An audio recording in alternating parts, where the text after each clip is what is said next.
Don't forget to subscribe. Afterwards, the wisest and most spiritual books from the greatest authors await you every day. And now buckle up, sit back and we'll begin. Hazrat Inayat Khan. Mental Purification and Healing. Mental purification. Inasmuch as it is necessary to cleanse and purify the body, so necessary, or perhaps even more necessary, is it that the mind be cleansed and purified. All impurity causes diseases as well as irregularity in the working of the physical system. The same applies to the mind. There are impurities belonging to the mind, which may cause different diseases, and by cleansing the mind, one helps to create health both in body and mind. By health I mean the natural condition. And what is spirituality but to be natural? Very few think like this. So many people think that to be spiritual means to be able to work wonders, to be able to see strange things, wonderful phenomena, and very few know how simple it is, that to be spiritual means to be natural. Mental purification can be done in 3 different ways. The first way is the stilling of the mind, because it is very often the activity of the mind which produces impurities. The stilling of the mind removes impurities from it. It is like tuning the mind to its natural pitch. The mind can be likened to a pool of water. When the water in the pool is undisturbed, the reflection is clear, and so it is with the mind. If the mind is disturbed, one does not receive intuition, inspiration, clearly in it. Once the mind is still, it takes a clear reflection, as the pool of water does when the water in the pool is still. This condition is brought about by the practice of physical repose. By sitting in a certain posture, a certain effect is created. Mystics in their science know of different ways of sitting in silence, and each way has a certain significance. And it is not only an imaginary significance, it produces a definite result. I have had, both personally and through other persons, many experiences of how a certain way of sitting changes the attitude of mind. And the ancient people knew this, and they found different ways for different persons to sit. There was the warrior's way, the student's way, the way of the meditative person, the way of the businessman, of the laborer, of the lawyer, of the judge, of the inventor. Imagine how wonderful that the mystic should have found this out and have had the experience of it for thousands of years. The great effect that sitting in a certain posture has on a person and especially on his mind. We experience it in our everyday life, but we do not think about it. We happen to sit in a certain way and we feel restless, and we happen to sit in another way and we feel peaceful. A certain position makes us feel inspired, and another way of sitting makes us feel unenergetic, without enthusiasm. By stilling the mind with the help of a certain posture, one is able to purify it. The second way of purifying the mind is by way of breathing. It is very interesting for an Eastern person to see how sometimes in the West, in their inventions, people unconsciously apply the principles of the mystical realms. They have got a machine that sweeps carpets while sucking up the dust. This is the same system inside out. The proper way of breathing sucks up the dust from the mind and ejects it. The scientist goes so far as to say that a person exhales carbon dioxide. The bad gases are thrown out of the body by exhaling. The mystic goes further, saying it is not only from the body, but from the mind also. If one knew how to remove impurities, one could remove more than one would imagine. Impurities of mind can be thrown out by the right way of breathing. That is why mystics combine breathing with posture. Posture helps the stilling of mind, Breathing helps the cleansing of mind. These two go together. The third way of purifying the mind is by attitude, by the right attitude towards life. That is the moral way and the royal road to purification. A person may breathe and sit in silence in 1,000 postures, but if he does not have the right attitude towards life, he will never develop. That is the principal thing. But the question is, what is the right attitude? The right attitude depends on how favorably one regards one's own shortcomings. Very often one is ready to defend oneself for one's faults and errors, and is willing to make one's wrong right. But one has not the attitude towards others.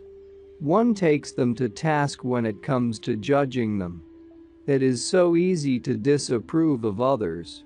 It's so easy to take a step further and to dislike others, and not at all difficult to take a step further still, and to hate others.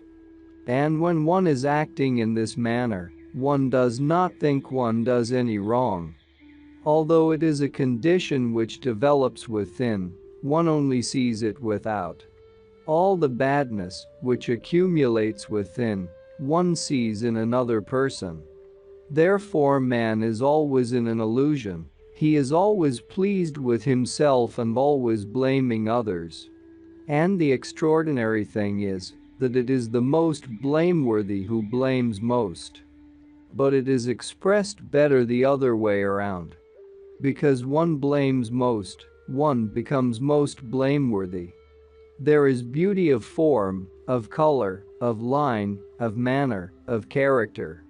In some persons beauty is lacking, in other persons there is more of it.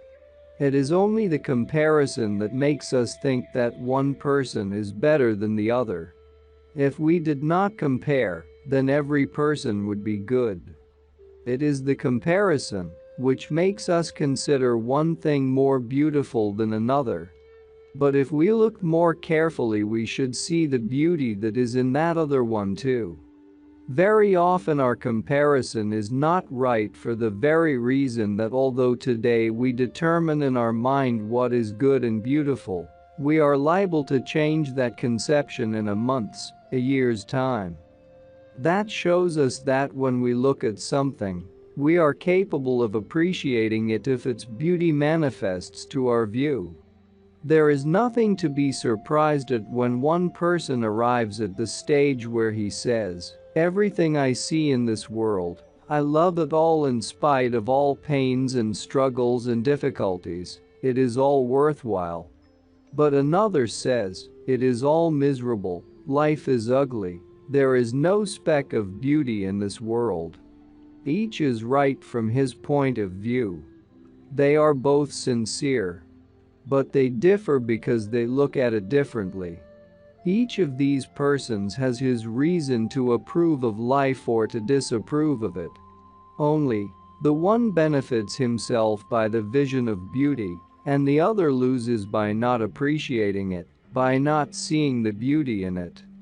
By a wrong attitude, therefore, a person accumulates in his mind undesirable impressions coming from people, since no one in this world is perfect. Everyone has a side which can be criticized and wants repairing.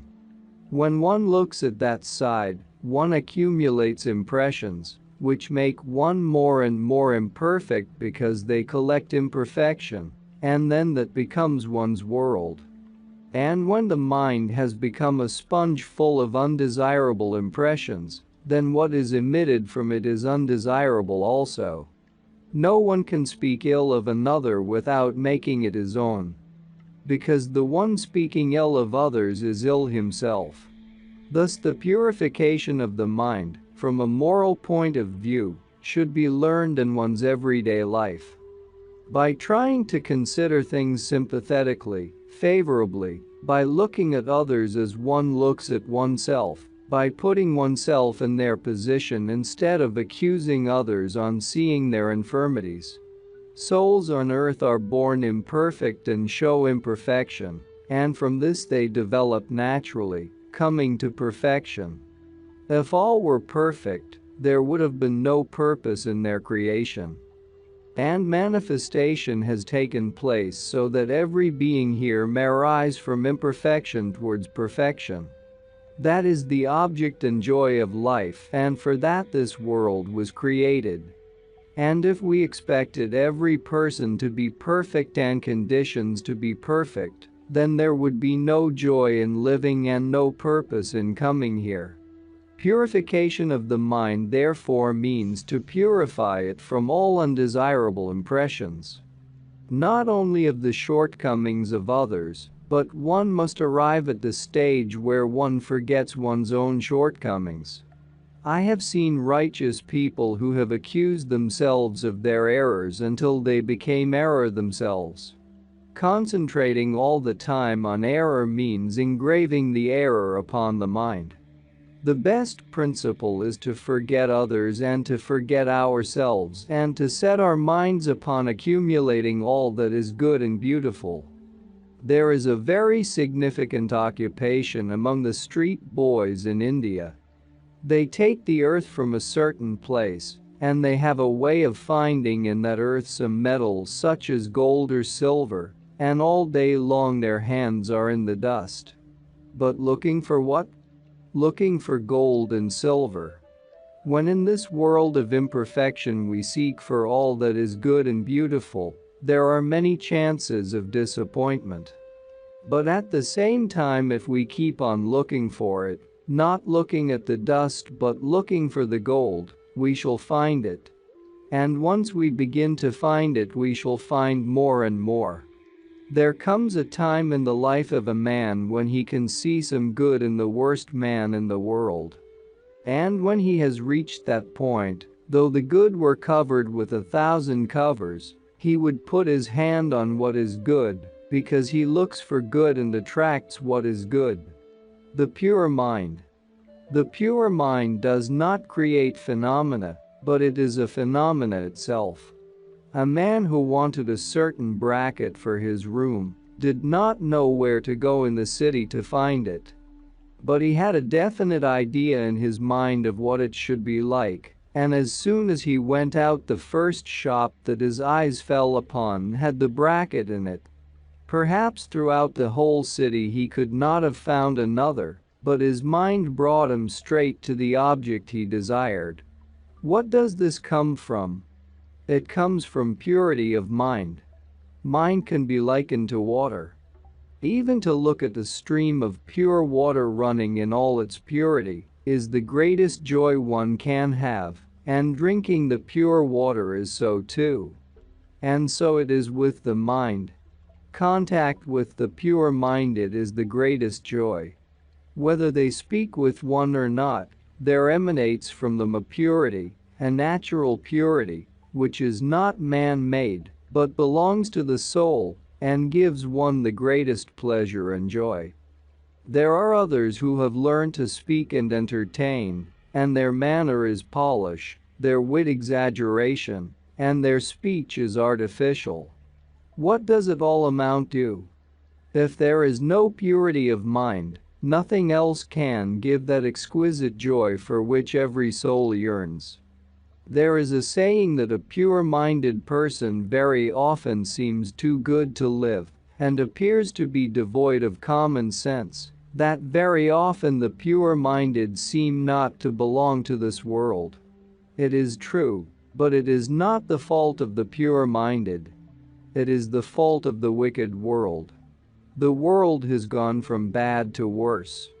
Everyone who shows purity of mind begins by being an outcast and appears to be incapable of doing whatever he may attempt. But what does it matter? One can just as well be pure-minded and wise at the same time. The pure-minded can also work in worldly matters as thoroughly, as capably as a worldly man, and the one without a pure mind may be able to make a success in the world, but not an everlasting success. When we come to the question of success and failure, there is no principle upon which this is based. It is not true that one must be good and honest and pure-minded in order to make a success. Very often the opposite is more true. But at the same time, one cannot say that one has to be the opposite in order to be successful. Very often dishonesty and lack of purity of mind bring great failure upon one. If there be any rule pertaining to this, that rule is that the success of the one who achieves it through honesty and goodness depends upon honesty and goodness. And the one who makes a success of something without honesty and goodness will have a failure the day he is honest and good. It is because their paths are different. The whole attitude of mind acts upon one's life's affairs. It is most wonderful to watch. The more you think about it, the more it will prove to you that the success and failure absolutely depend upon the attitude of mind. I was very interested in what a friend who was a salesman in a big firm of jewelers once told me. He used to come to me to talk philosophy. He said, "It is very strange. I have seen so often on arriving at a house where I thought they were able to pay more than the actual price of things, that I was tempted to ask a much higher price than what I knew the value to be, but every time I gave in to this temptation, I did not succeed." And again, I was encouraged to do the same when I saw my fellow salesman selling a stone to someone who took a fancy to it for a price perhaps 4 times its value. Why did they succeed and why do I not succeed? I told him, "Your way is different, their way is different. They can succeed by dishonesty, you can succeed by honesty. If you take their path you will not succeed." Thus sometimes he who is busy developing mentally by mental purification may have to undergo small sacrifices, minor failures. But these are only a process towards something really substantial, really worthwhile. If he is not discouraged by a little failure, he will certainly come to a stage when success will be his.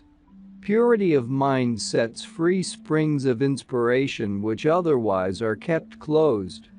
And it is through inspiration that one enjoys and appreciates all that is beautiful and creates all that is good for the joy and pleasure of others.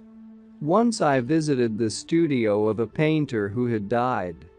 I sat there for 15 minutes, and such depression came upon me that I asked the widow of the painter, "What was the condition of your husband?"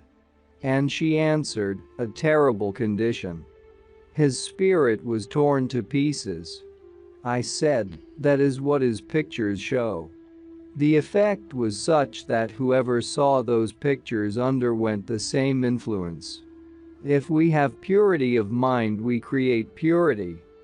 In all we do, art, politics, business, music, industry, we pour out the purity of mind to such an extent, even that those around us, strangers or friends, all have part in our joy. One says that diseases are infectious. But purity of mind is infectious too, and its effect creates purity in others. Some keep it for a long time, others keep it for a short time. It depends upon the mind. The mind is a storehouse of all the knowledge that one has accumulated by studies, by experiences, by impressions, through any of the 5 senses. In other words, every sound, even once heard, is registered there. Every form that our eyes have seen, even a glimpse of it, is registered there. And when our heart is pure, it projects the light of the soul, just as the light is projected from a searchlight. And the most wonderful phenomenon is that the light is thrown by the power of will on that particular spot in the storehouse of the mind, which we are wanting to find. For instance, we saw a person once 10 years ago and he comes before us and we look at him and say, "I have seen that person before, but where?" In that moment we will throw the light of our soul on that picture that was made on our mind on one occasion 10 years ago. It is still there. We had completely forgotten it, but the picture is there. The moment we desired to see it, our soul projected its light on that particular spot. And the most wonderful thing is that there are perhaps 1,000,000 pictures. Why should the light be thrown on that particular image? That is the phenomenon. It is that the inner light has a great power. It is a power which is creative by nature. And therefore when it throws light, it throws it on that particular spot. By the word mind I mean here what is often called subconscious mind. The storehouse I spoke of above is the subconscious mind. In that storehouse there are things and they live. All thoughts and impressions are living things. There is nothing in the mind that dies. It lives and it lives long, but when we are not conscious of it, it is our subconscious mind. For instance, a person was told that he must go and see his friend on such a day at a certain time. He had written it in his notebook, but then he forgot it. During his daily occupations there came a moment when he thought, I ought to be in that place. I have not gone there. I had quite forgotten. I should have been there. Why am I not there? Why did I forget it? Now this idea that came to his memory was in his subconscious mind. And as his will wanted to know, it came up. He knew without doubt that he had an engagement, that he was meant to be there. Only for the time being he had forgotten. Where was it? In that part of his mind which one calls the subconscious. A pupil I once had who was very interested in spiritual exercises and metaphysical questions left me and became a businessman. All his time was taken up with business. He forgot me altogether. For 10 years he never did his practices. One day I happened to come to the city where he lived, and he remembered his old teacher who had returned. When he heard the lecture I gave, everything, which he was taught 10 years before, became alive in a moment. It was only too eager to come. He said, "It is all living for me. Please tell me what to do." He was so eager to do things now. And so it is. All that is in the mind, all one has never thought about, all that one never troubles about, is there, and when one has leisure from worldly occupations, it all becomes living. At death comes leisure. After death the mind comes to greater life, a life more real than here. Death is an unveiling, the removal of a cover, after which the soul will know many things in regard to its own life, and in regard to the whole world which had hitherto been hidden. Therefore the realization of what is said about heaven and hell which have accumulated in our mind, in the hereafter will be our own. Today our mind is in us. In the hereafter we shall be in our mind. And therefore that mind which is mine just now, in the hereafter will be the world. If it is heaven, it will be heaven. If it is another place, it will be the other place. It is what we have made it. No one is attracted and put there. We have made it for ourselves, for our own convenience. What we sought after, we have collected. A costly dress, if it was really important, is there. If we find out that it is not important, that it is foolish, it is there just the same. Even useless things take a form in the mind, as everything has a form. But it has a form akin to the source of impression. For instance, not only a painting, a picture, has a perceptible form. Music also is a language. The eyes do not see it, but the ears see it. So the mind even accumulates all such forms as sour, sweet, bitter, pungent, all the different tastes.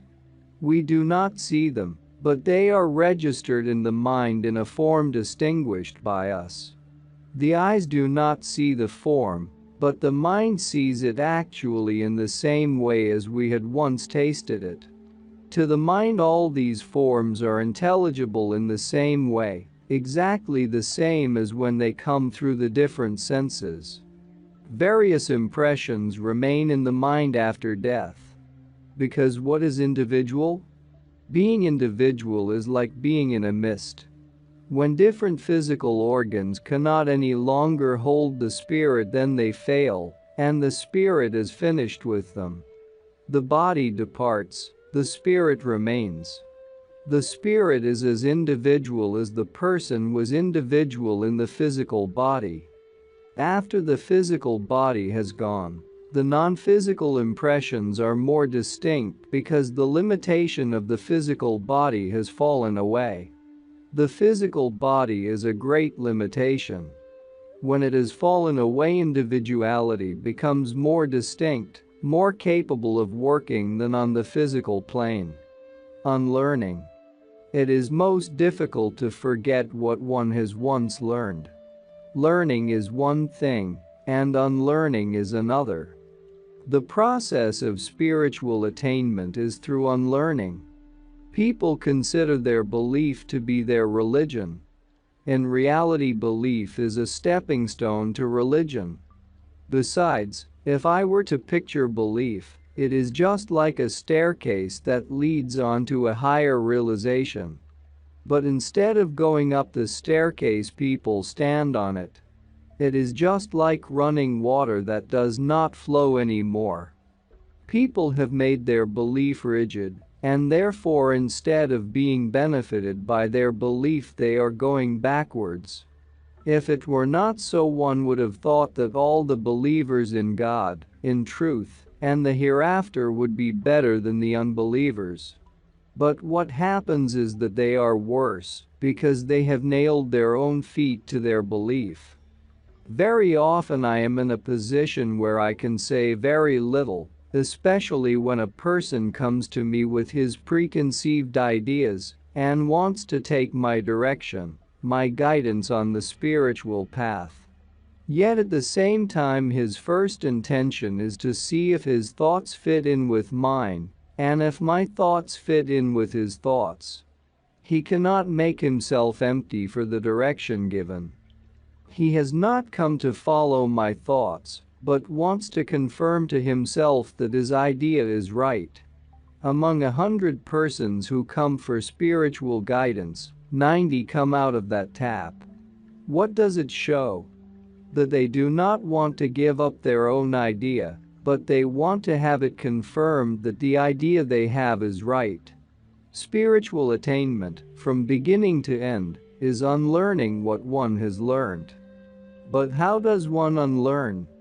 What one has learned is in oneself. One can do it by becoming wiser. The more wise one becomes, the more one is able to contradict one's own ideas. The less wisdom one has, the more one holds to one's own ideas. In the wisest person there is willingness to submit to others. And the most foolish person is always ready to stand firm to support his own ideas. The reason is that the wise person can easily give up his thought, the foolish holds on to it. That is why he does not become wise, because he sticks to his own ideas. That is why he does not progress. Mental purification, therefore, is the only method by which one can reach the spiritual goal. In order to accomplish this, one has to look at another person's point of view. For in reality, every point of view is one's own point of view.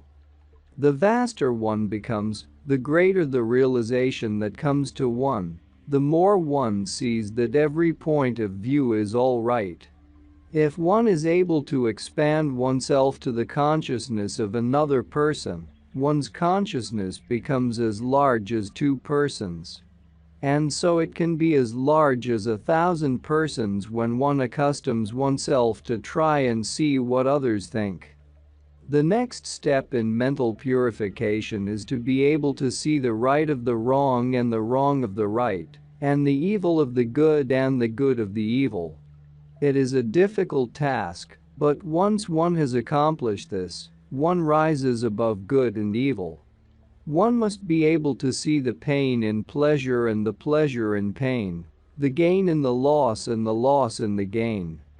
What generally happens is that one is blunted to one thing, and that one's eyes are open to another thing, that one does not see the loss or that one does not see the gain. If one recognizes the right, one does not recognize the wrong. Mental purification means that impressions such as good and bad, wrong and right, gain and loss, and pleasure and pain, these opposites which block the mind, must be cleared out by seeing the opposite of these things. Then one can see the enemy in the friend and the friend in the enemy. When one can recognize poison and nectar in poison, that is the time when death and life become one too. Opposites no more remain opposites before one. That is called mental purification. And those who come to this stage are the living sages. The third field of mental purification is to identify oneself with what one is not. By this one purifies one's mind from impressions of one's own false identity. I will give as an example the story of a sage in India. The story begins by saying that a young man in his youth asked his mother, who was a peasant woman living in a village, "What is the best occupation, mother?" And the mother said, "I do not know, son, except that those who searched after the highest in life went in search of God." "Then where must I go, mother?" he asked.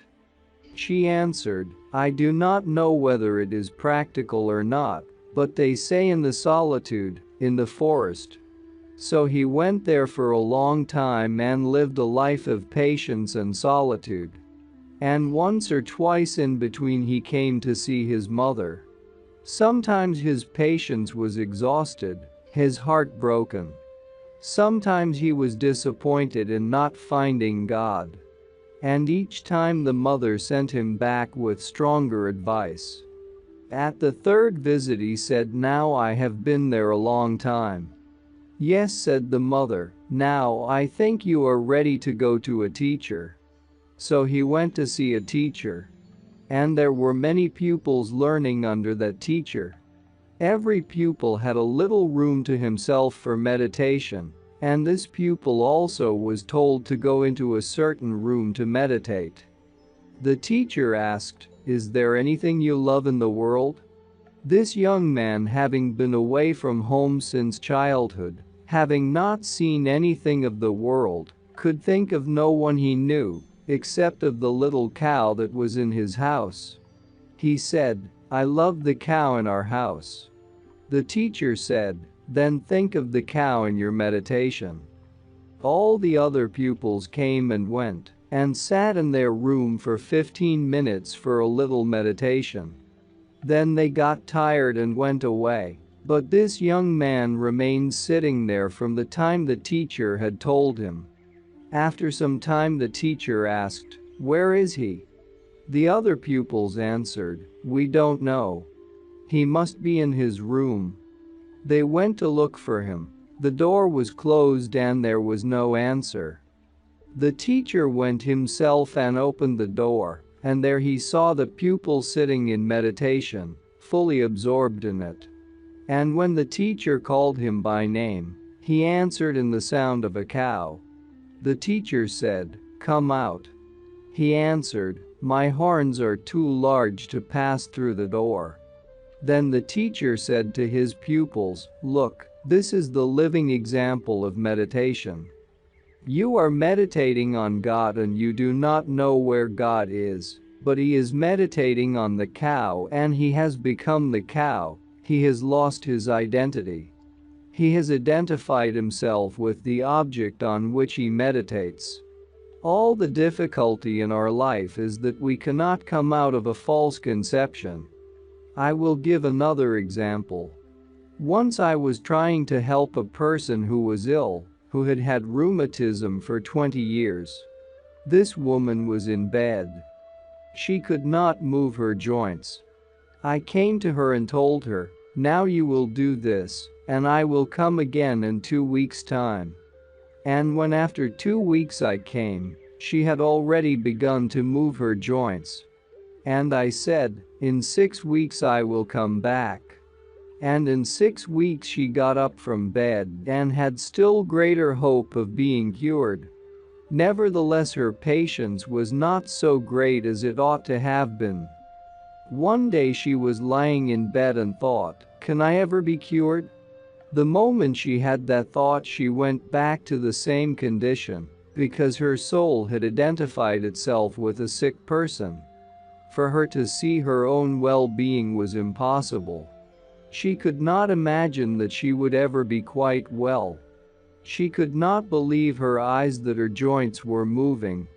She could not believe it. People can be well in their bodies but not in their minds. Very often they hold on to an illness which they could get rid of. And the same thing happens with misery. People who are conscious of misery attract miseries. They are their own misery.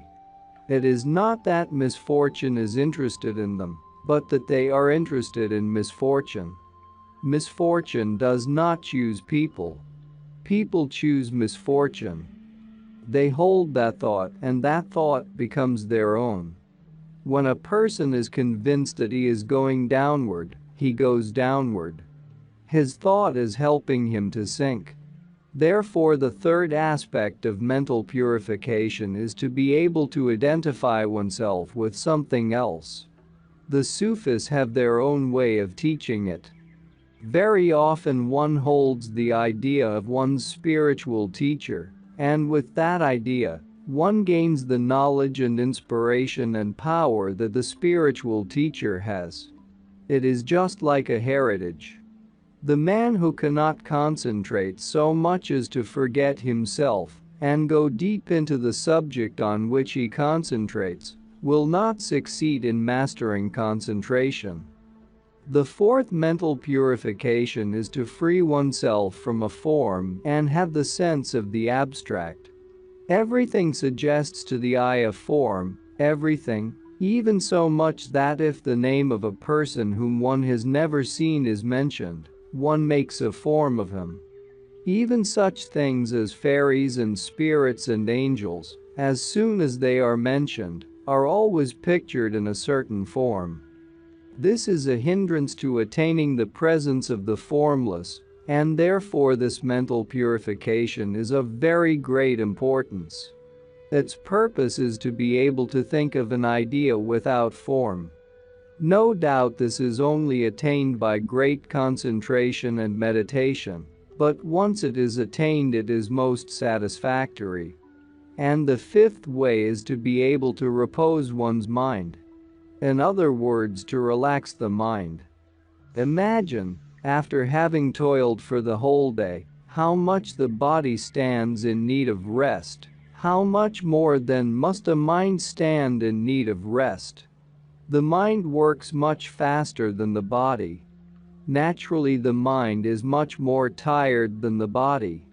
And not every person knows how to rest his mind, and therefore the mind never has a rest. And then what happens after a while is that the mind becomes feeble. It loses memory, the power of action. It loses reason. The worst effects are mostly brought about by not giving the mind proper repose. If such infirmities as doubt and fear happen to enter the mind, then a person becomes restless. He can never find rest. For at night the mind continues on the track of the same impressions. Simple as it seems to be, very few know the resting of the mind and how wonderful it is in itself. And what power, what inspiration, comes as a reaction from it, and what peace one experiences by it, and how it helps the body and mind. The spirit is renewed once the mind has had its rest. The first step towards the resting of the mind is the relaxation of the body. If one is able to relax one's muscular and nervous system at will, then the mind is automatically refreshed. Besides that, one must be able to cast away anxiety, worries, doubts, and fears by the power of will, putting oneself in a restful state. This will be accomplished by the help of proper breathing. Great magnetism is produced by having stilled and purified the mind. And the lack of it causes lack of magnetism. The presence of those whose mind is not purified and stilled becomes a source of unrest for others as well as for themselves. And they attract little because the power of attraction is lost. Everyone is tired by their presence, and their atmosphere causes uneasiness and discomfort. They are a burden to themselves and to others.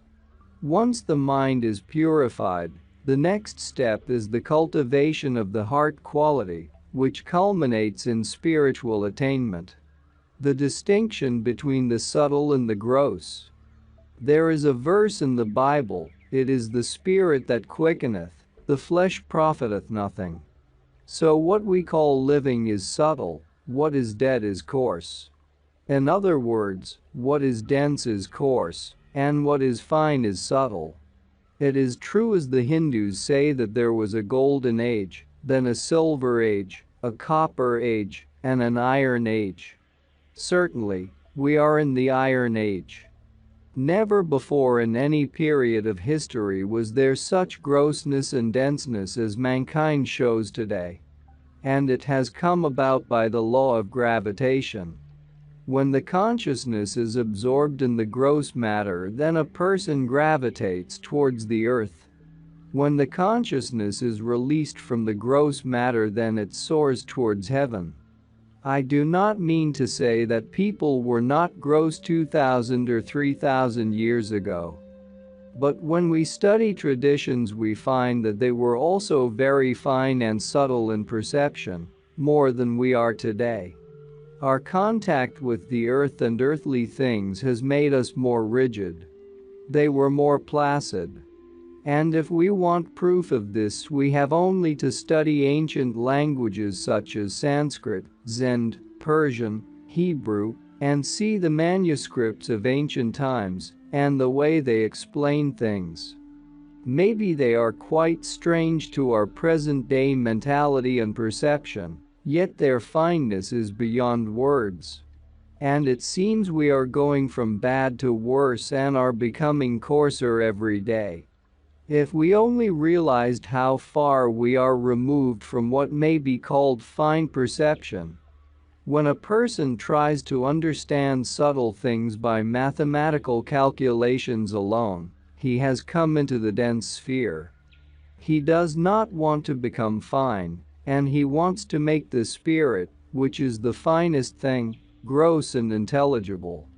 Therefore, it is of the greatest importance for spiritual attainment to develop fine perception. I have seen people go into a trance or dive into a deep meditation, and yet lack fine perception. And then it is of no value. They are not really spiritual. A really spiritual person must have a mentality like liquid, not like a rock, a mentality that is moving, not crude and dense. This question has also a metaphysical side to it. There are two experiences in life. One realm of experience is sensation, the other realm is exaltation, and it is by these two experiences that one tries to experience happiness. But what is experienced by sensation or in the form of sensation is not necessarily happiness. That is pleasure. It might give the appearance of happiness for a moment, but it is only a suggestion of happiness. Exaltation is something which the mystic experiences. And those who are not mystics experience it also, but they do not know what it is. They cannot distinguish between sensation and exaltation. Sometimes exaltation may be the outcome of sensation. It is possible, but at the same time exaltation, which depends upon sensation, is not an independent exaltation. There are different grades of exaltation. To the Sufi, the soul is a current that joins the physical body to the source. And the art of repose naturally makes it easier for the soul to experience freedom, inspiration, power, because it is then loosened from the grip of the physical body. As Rumi says in the Masnavi, man is a captive on earth. His body and his mind are his prison bars. And the soul is unconsciously craving to experience once again the freedom which originally belonged to it. The Platonic idea about reaching the higher source is the same. That by exaltation, the soul, so to speak, rises above the fast hold of the physical body. It may be only for a few moments, but it experiences in those moments a freedom which man has never experienced before. A moment of exaltation is a different experience at every level. The supreme exaltation is hinted at in the Bible. Be ye perfect even as your Father in heaven is perfect. Many religious people will say that it is impossible for man to be perfect, but it is said in the Bible just the same. At all times the knowers and seers have understood that there is a stage at which, by touching a particular phase of existence, one feels raised above the limitations of life and is given that power and peace and freedom, that light and life, which belong to the source of all beings. In other words, in that moment of supreme exaltation, one is not only united with the source of all beings, but dissolved in it, for the source is oneself. The source is greater than we can put into words.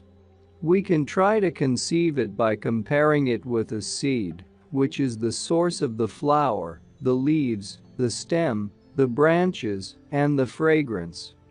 While if we take the seed alone we do not see all those in the seed, yet they were there all the time. On the other hand, we cannot really compare even the seed with the source, for the seed depends upon the sun and water and earth for its growth. Whereas, the ultimate source does not depend upon anything. It is all that is strong and powerful. It is beyond words and beyond our limited conception, even to think of the source, except that when we get greater inspiration, peace, joy, and magnetism, we appreciate things much better. In this way we may understand a little how great the source must be. The greater we are, the closer we reach to that source. As the great Indian poet Khusrau says, "When I become thou and thou becomest me, neither canst thou say that I am different, nor canst thou say that thou art different." The different grades of exaltation are as the different notes in music. As we distinguish lower and higher notes, so it is with the different grades of the experience of exaltation. Even reading a beautiful poem can produce exaltation. Good music gives exaltation, and a feeling of great joy does so too. It all breaks up congestion. There are fine cells of the nerves, which become free, and the body experiences relaxation. There is a difference between sensation and exaltation, but when we come to words, there is always confusion. One can say that exaltation is the fusion of all sensation, but if one says that through sensation is exaltation, it is true also. As much as we need sensation in life to make our experience of life concrete, so much or even more do we need exaltation in order to live life fully. The lower creation such as birds and beasts also has glimpses of exaltation. They do not only rejoice in grazing and in finding seeds, in making nests or in playing in the air, in singing and in running about in the forest. There are moments when even birds and beasts feel exultation. And if we go into the subject more deeply, we shall understand what we read in a most wonderful verse of Islamic tradition. There are moments when even rocks become exalted and trees fall into ecstasy. If that be true, then man, who is created to complete the experience that any living being can have, must experience exaltation as much as he experiences sensation. What I mean by sensation is the impression one has of line and color, the preference one has for softness and structure. It is the appreciation one has of fragrance and perfume, the enjoyment one gains by tasting sweet and sour and pungent, the joy one experiences in hearing poetry, singing, and music. All these experiences are manifest in the realm of sensation. The world of sensation is one world. The world of exaltation is another, and these two worlds are made for man to experience in order to live life on earth fully. And yet, with this possibility and this opportunity in life, man continues to live a life of sensation, forgetting that there is another life as well, a life that can be experienced here on earth, and something that completes life's experience. There is a physical aspect of exaltation which comes as a reaction or a result of having seen the immensity of space, having looked at the wide horizon, or having seen the clear sky, the moonlit night and nature at dawn.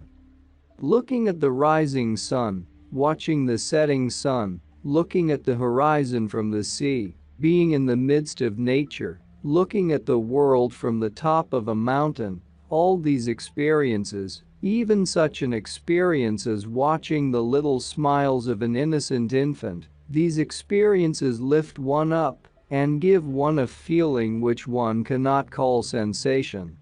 It is exaltation. A higher aspect of exaltation is a moral exaltation when we are sorry for having said or done something unpleasant, when we have asked forgiveness and humbled ourselves before someone towards whom we were inconsiderate. We have humbled our pride then. Or when we felt a deep gratitude to someone who had done something for us, when we have felt love, sympathy, devotion, which seems endless and which seems so great that our heart cannot accommodate it, when we have felt so much pity for someone that we have forgotten ourselves, when we have found a profound happiness in rendering a humble service to someone in need, when we have said a prayer which has come from the bottom of our heart, when we have realized our own limitation and smallness in comparison with the greatness of God, all these experiences lift men up. The moment we have these experiences, we are not living on earth but in another world. The joy of such experiences is very great, and yet they can be gained without paying anything, whereas sensations cost something. We have to go to the theater, to go to all kinds of entertainment. All these cost something. They cost more than they are worth, but exaltation, which is beyond price, comes of itself as soon as we have shown an inclination towards it. It is only a matter of changing our attitude. Once I visited a great sage in Bengal. I said to him, "What a blessed life is yours, which gives pleasure and happiness to so many souls." But he answered, "How privileged I am myself that 1,000 times more pleasure and happiness come to me." Exaltation is a purifying process. A moment's exaltation can purify the evil of many years, because it is like bathing in the Ganges, as Hindus say. It is symbolical. Exaltation is the Ganges, and if we bathe in it, we are purified from all sins. It does not take much to make us exalted. A kind attitude, a sympathetic trend of mind, and it is already there. If we were to notice it, we would find that our eyes shed tears in sympathy with another. We were already exalted. Our soul has bathed in the spiritual Ganges. It comes by forgetting self and by destroying selfishness. But remember, we can never claim to be unselfish. However unselfish we may be, we are selfish just the same. But we can be wisely selfish, and if we are to be selfish, it is just as well to be wisely selfish. It is the same thing as what we call unselfishness, and it is profitable to be that instead of being foolishly selfish, because the former gains and the latter loses. The third aspect of exaltation comes by touching the reason of reasons, by realizing the essence of wisdom, by feeling the depth, the profound depth of one's heart, by widening one's outlook on life, by broadening one's conception, by deepening one's sympathies, and by soaring upwards to those spheres where spiritual exaltation manifests. Today, a man of common sense, or a person who is called a practical man, is in the habit of laughing at the idea that someone has visions or experiences of ecstasy, that someone goes into what is called a trance. But there is nothing to be surprised at, nothing to laugh at. All these things are laughable, however, when done by the undeserving, and it is mostly such who make these claims and look for approbation from others for their experiences. Those who really experience these things do not need to tell people that they had this or that experience. Their own joy is their reward. No one else should recognize it. The less others know about it, the better. Why must we show ourselves to be different from others? It is only vanity. And the more vanity, the less progress we make along the spiritual path. It is the worst thing on the spiritual path to try and show oneself to be different from others. Those who are really evolved are glad to act as everyone else acts. To novelists, it seems beautiful to describe masters as living in caves of the Himalayas, or moving about in the forest somewhere where one cannot go and find them, always keeping aloof and apart so that no one can reach them. But every soul has a divine spark, and therefore if there is any higher stage of human evolution, it is for human beings, not for those outside the human world. If they are outside the human world, there is no relation between us and them. The great spiritual souls have lived in the world, in the midst of the world, and proved to be the greatest masters. Imagine the life of Abraham, of Moses, the life of Jesus Christ, and again the life of Muhammad in war and battles, and yet as exclusive and remote, as spiritual as anyone could be. And Krishna, picture him in Kurukshetra fighting in the battle, giving a world scripture. If they had all lived in mountain caves, we would not have been benefited by them. What is the use of those holy ones who never see, never experience from morning till evening the tests and trials of the dense world, where at every move there are 1,000 temptations and difficulties, 1,000 problems? What can they do, those who are outside the world, for us who are exposed to 1,000 difficulties at every moment of our life? And these difficulties are increasing. With the evolution of the world, life is becoming heavier, more difficult. No, the mastery, the holiness, the evolution must be shown here on earth. It is very easy to be evolved in the seventh heaven. But exaltation experienced and imparted to others here on the earth is exaltation, which is more worthwhile. As to the grossness and subtlety of human nature, the heroes, kings, masters, prophets, those who have won the heart of humanity, have been fine in perception and in character. They have not been gross. Their fineness was simple. There was always a simple side to it, but at the same time it was subtle, which made it beautiful. A person who can say without saying and one who can do without doing is a subtle person, and that subtlety is worth appreciating. The one who sees and does not see, knows and does not know, the one who experiences and does not experience at the same time, the one who is living and yet dead, that is the soul who experiences life fully. Mastery. The purpose of life is to attain to mastery. This is the motive of the spirit, and it is through this motive at the back of it that the whole universe is created. The different stages from mineral to vegetable and from vegetable to the animal kingdom, and from animal to man, are the awakening of the spirit towards mastery. By using the mineral and the vegetable kingdoms and controlling the animal kingdom for his service, man shows in the first place that in him is awakened that spirit by which the whole universe was created. His power of knowing, of understanding, of utilizing to the best advantage, is the sign of mastery. But at the same time there is one enemy that man has, and that enemy is limitation. And the spirit of limitation is always a hindrance to realizing the spirit of mastery and practicing it. Those who at some time or other in their lives have realized this principal object, for which man is born, have then tried to develop that spirit of mastery in order to defend themselves. The process of going from limitation to perfection is called mysticism.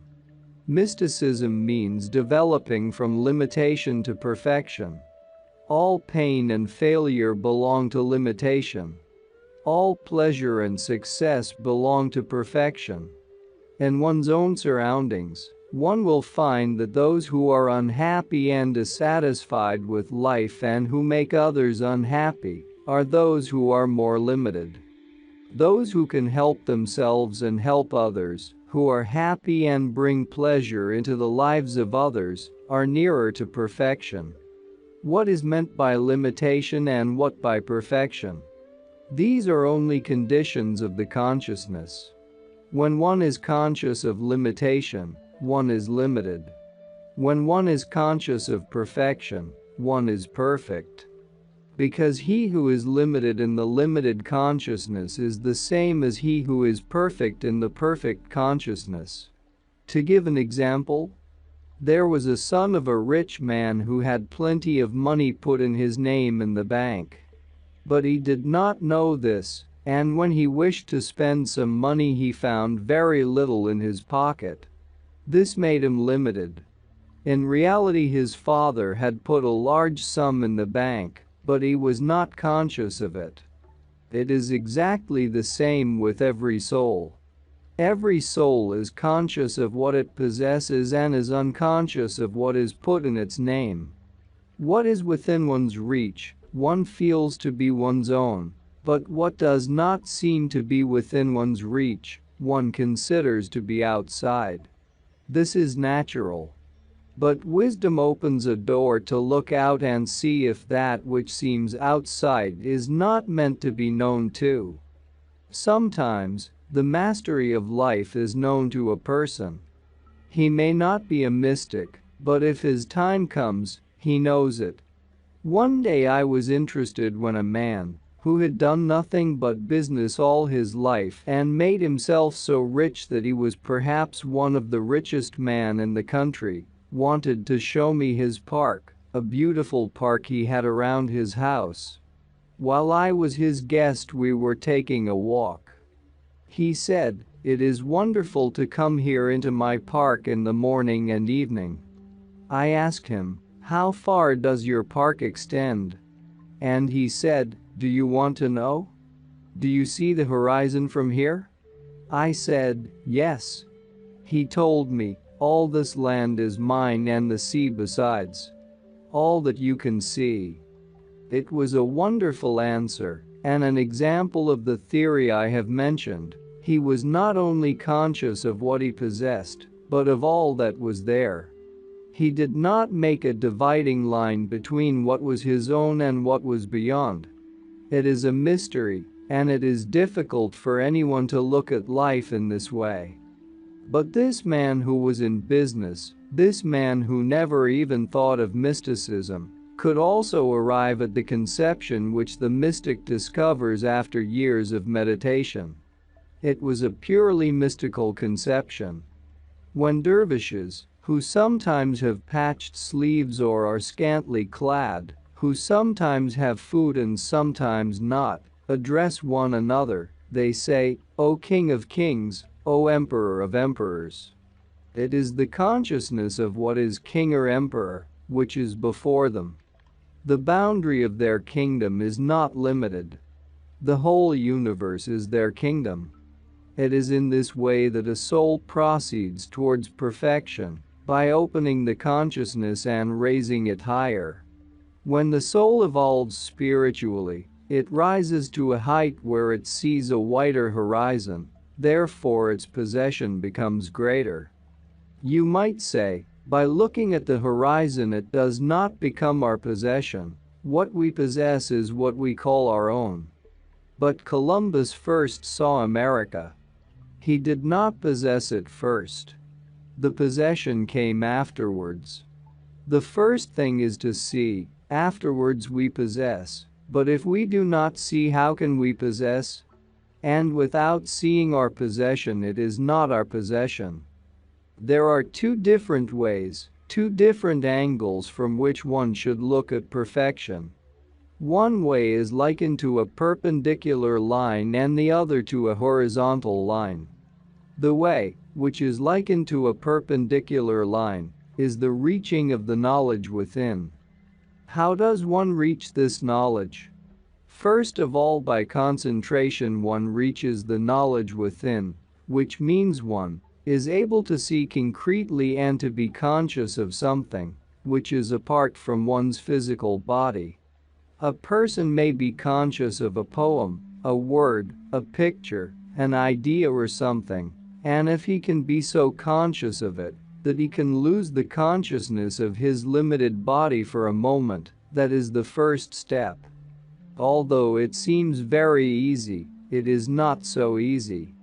When a person begins to do it, no sooner does he close his eyes in order to concentrate than 1,000 things come before him. Also his physical body becomes restive. It says, "This person is not conscious of me." And then he gets nervous and twists and turns in order to be conscious of the body. The body does not like a person to be unconscious of it. It is like a dog or a cat, it likes one to take notice of it. Then a kind of nervous action arises in the body. It feels like moving, turning, scratching, or something. As soon as one wants to discipline the body does not want to accept discipline. The second stage is that instead of being conscious of a thought, one is conscious of a feeling, which is wider still, because thought is a form, and the mind even sees the form. But the feeling has no form, therefore to fix one's mind on a feeling, and to keep it with the intention of keeping it, is not an easy thing. If once a person has done it and has not given in to the restiveness of mind, then he certainly feels uplifted. This is the boundary of human progress, and further than that is divine progress. What is divine progress? When one goes further still, then instead of being active one becomes passive. It is a state of consciousness, to be passive. There one does not need concentration, what one needs there is meditation. There one gets in touch with that power which is audible and visible within one, and of which one is yet ignorant, that power, which is busy moving towards the materialization of its intended object. Once one comes into contact with this experience, one can no longer say in later life that there is such a thing as an accident. Then one will see that all that happens is destined and prepared when one catches it in its preparatory condition, before it is manifested on the earthly plane. And if one goes further, there is consciousness in its aspect of pure intelligence. It is knowing and yet knowing nothing. And knowing nothing means knowing all things. Because it is the knowing of things that blunts the faculty of knowledge. In other words, when a person is looking in a mirror, his reflection covers the mirror, and in that mirror nothing else can be reflected. Therefore, when the consciousness is conscious of anything, it is blunted. At that moment it is blunted, or in other words, it is covered by something that it is conscious of. The moment that cover is taken away, it is its own self, it is pure intelligence, it is pure spirit. In that condition, its power, life, magnetism, force, its capacity are much greater, incomparably greater than one can imagine. What it is cannot be explained, except that by the help of meditation, one reaches that condition.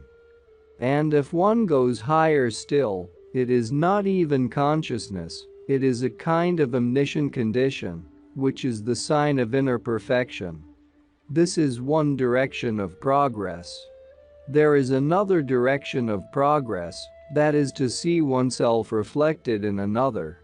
When one is friends with another person, naturally one's sympathy, love, friendship, make one see oneself in the other, and this gives the inclination to sacrifice. No one will sacrifice for another except when he is oneself.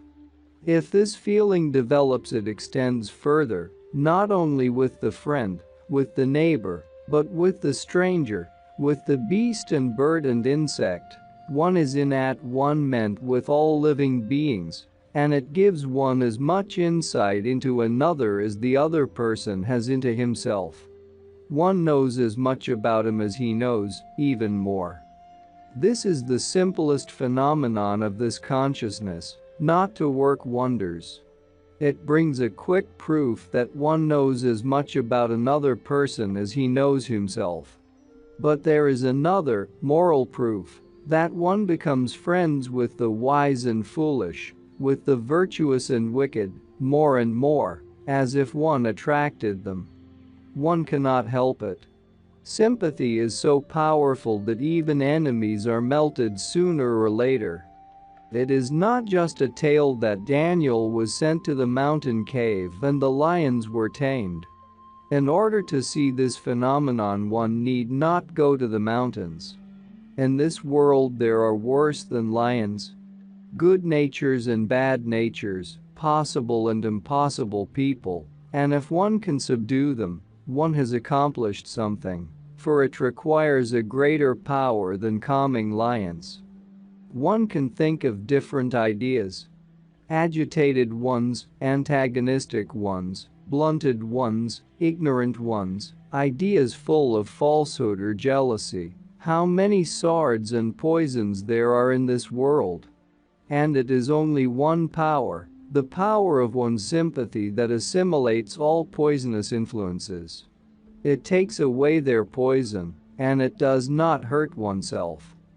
One can sooner or later purify them, revivify them, melt them, mold them, and direct them towards the purpose of life. The world seeks complexity. If I were to give lectures upon how to get magnetism in order to make people listen to you, and in order to draw them to you, if I were to give 20 exercises for doing these things, it might mean great success for me.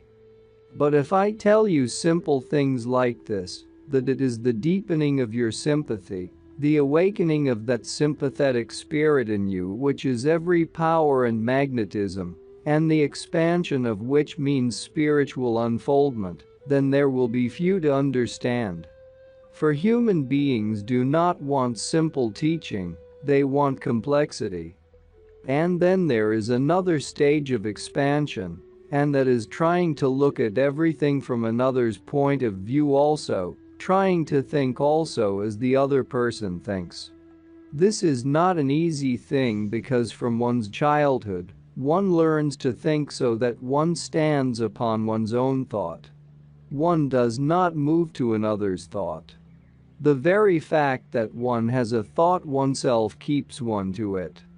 It is therefore a sign of expansion to be able to see from the child's point of view, or from the point of view of the foolish person, how he looks at things. And the most interesting thing is that it brings one to being tolerant and patient. In this way one extends one's knowledge to a degree that no reading can give. Then one begins to receive from all sources. One will attract knowledge from every plane, as soon as the mind becomes so pliable that it does not only stick to its own point of view. This process is called unlearning. If you say of a certain man, "This is not a nice person," although you may be quite wrong, the general tendency is to stick to that idea. But the greater evolution is to see from that man's point of view also. He has a reason for being as he is. Maybe he is too unevolved to see, or he is more evolved and less interested in the other person. Yet, by seeing from his point of view, you do not lose your own. Your point of view is still there, but the other point of view is added to yours, therefore your knowledge becomes greater. It means a greater stretching of the heart, and sometimes the heart feels pain when you stretch it.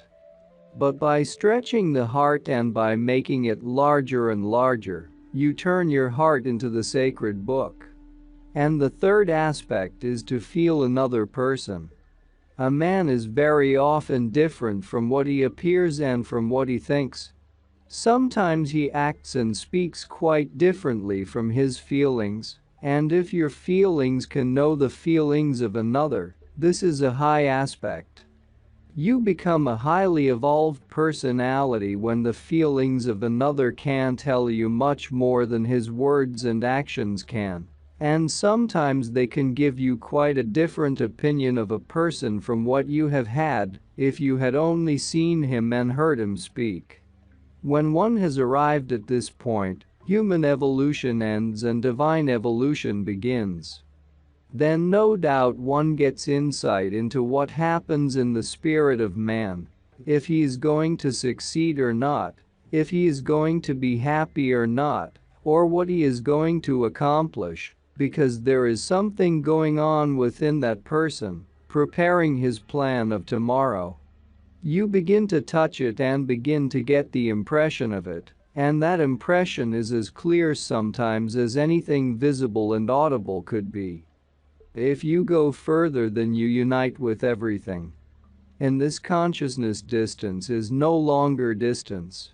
If you can extend your consciousness so that your consciousness touches the consciousness of another, then not only the thoughts of that person, but his whole spirit is reflected in your spirit. Space does not matter. Your consciousness can touch every part of the world and every person, at whatever distance he may be.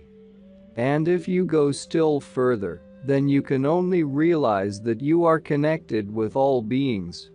That there is nothing and no one who is divided or separate from you, and that you are not only connected by chains with those you love, but with all those you have known and do not know, connected by a consciousness which binds you faster than any chains. Naturally, one then begins to see the law working in nature. One begins to see that the whole universe is a mechanism working towards a certain purpose. Therefore, the right one and the wrong one, the good and the bad, are all bringing about one desired result. By wrong power and by right power, a result meant to be, which is the purpose of life. Then naturally one holds oneself back from that dogmatic spirit. You are wrong and you are right, and comes to the spirit of the sage. Saying nothing, knowing all, doing all, suffering all things.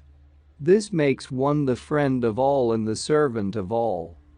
And with all the realizations of the mystical truth and spiritual attainment, what one realizes is one thing, the only thing worthwhile, and that is to be of some little use to one's fellow men. The control of the body. Many people think that the physical has little to do with the spiritual. Why not, they ask, cast the idea of the physical aside in order to be entirely spiritual? If without the physical aspect of our being the purpose of life could be accomplished, the soul would have not taken a physical body, and the spirit would not have produced the physical world. A Hindustani poet says, if the purpose of creation could have been fulfilled by the angels, who are entirely spiritual, God would not have created man. That shows that there is a great purpose to be accomplished by what is called the physical body. If the light of God could have shone directly, there would not have been a manifestation such as that of Christ. It was necessary, so to speak, that God should walk on the earth in the physical body. And the conception that the physical body is made of sin, and that this is the lowest aspect of being, will very often prove to be a mistake, for it is through this physical body that the highest and the greatest purpose of life is to be achieved. A person only calls it his physical body in ignorance. Once the knowledge has come to him, he begins to look upon it as the sacred temple of God. Our experience of life through the physical body has 5 aspects. The first aspect is health, the possession of which is heaven, and the absence of which is hell. No matter what we have in life, wealth, name or fame, power or position, comfort or convenience, without health it is all nothing. When a person is healthy, he does not think about it, he does not value it. He cares about things he has not got. He tries to sacrifice his health for pleasures, for material wealth. He is ready to sacrifice his health for his intellectual fancies, for gaiety, for merriment, for a good time, for an ambition he wants to fulfill. But very often before the ambition or the desire is fulfilled, the collapse comes, and then he begins to realize what health means. Nothing can buy it, nothing can be compared with it. If we gather together all the blessings that can be received in life and weigh them on a scale, we will find that health weighs heaviest. It is health which enables man to be material as well as spiritual. Its lack robs him of materiality as well as of spirituality. It robs him of materiality because his condition is not in order, and of spirituality because it is the completeness of health that enables man to experience spiritual life fully. I do not mean that it is a sin to be ill and a virtue to be well. I mean that health is a virtue and illness a sin. Another aspect of the physical existence is balance. It is balance which gives control of the body. It is by balance that man is able to stand, to walk, and to move. Every action, every physical movement, is sustained by balance. And the lack of balance will always show some lack in the character of a person, and at the same time in the condition of his life. In whatever form the lack of balance manifests, it always means that there is something lacking in the personality.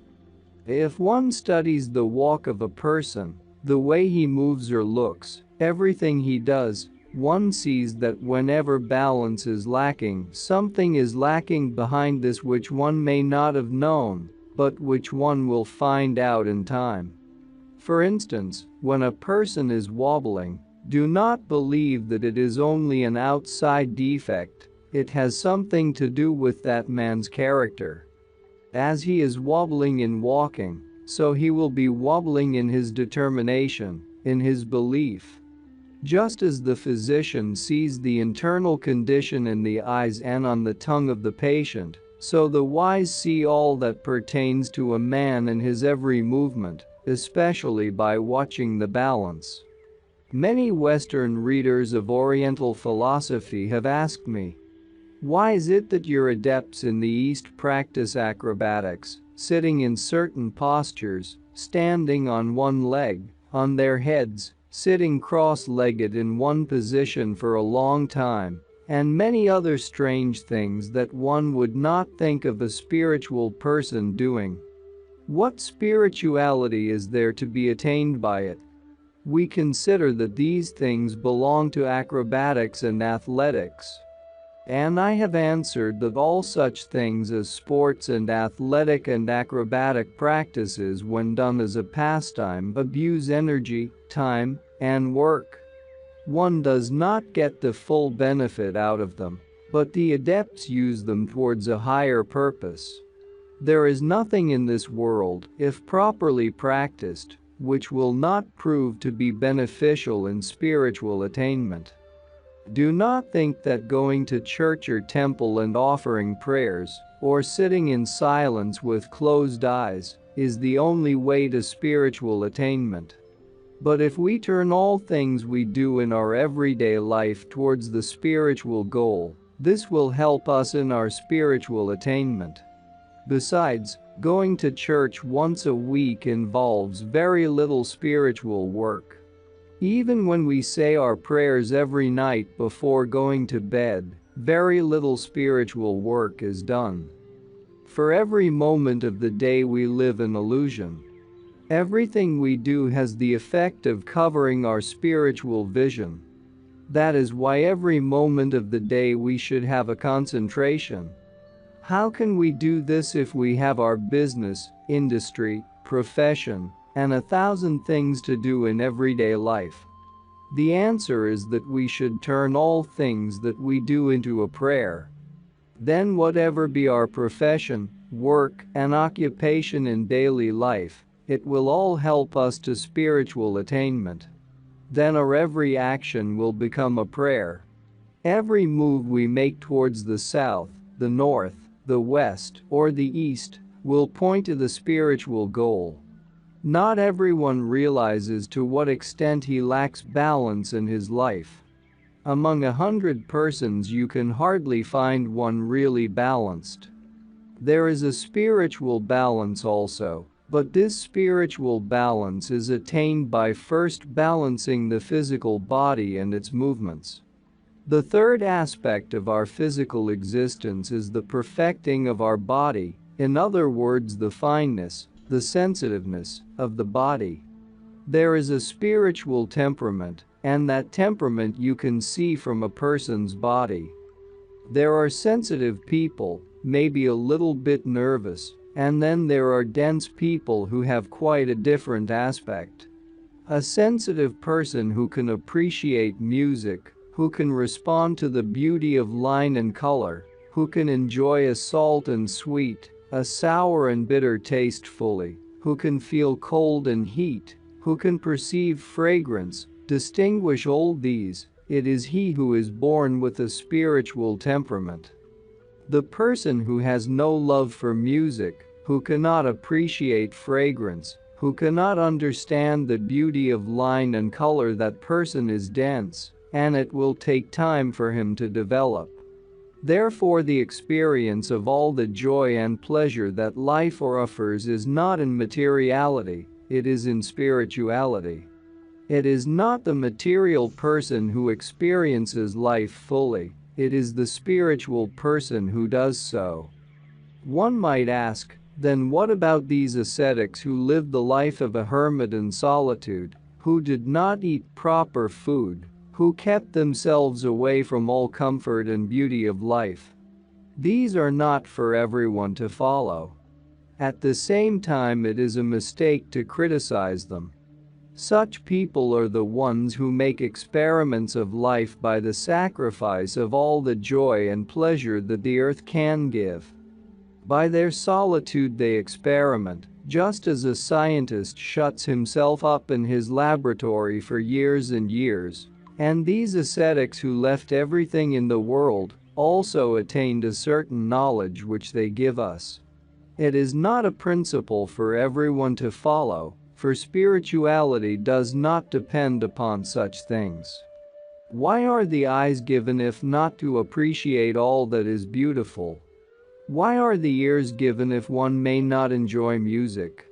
Why has one been sent onto earth if one cannot look at the earth for fear of being called materialist? Those who make spirituality out to be something like this make a bogey of God, something frightening. In point of fact, spirituality is the fullness of life. With regard to the fourth aspect of our physical existence, man wrongly identifies himself with the physical body, calling it myself.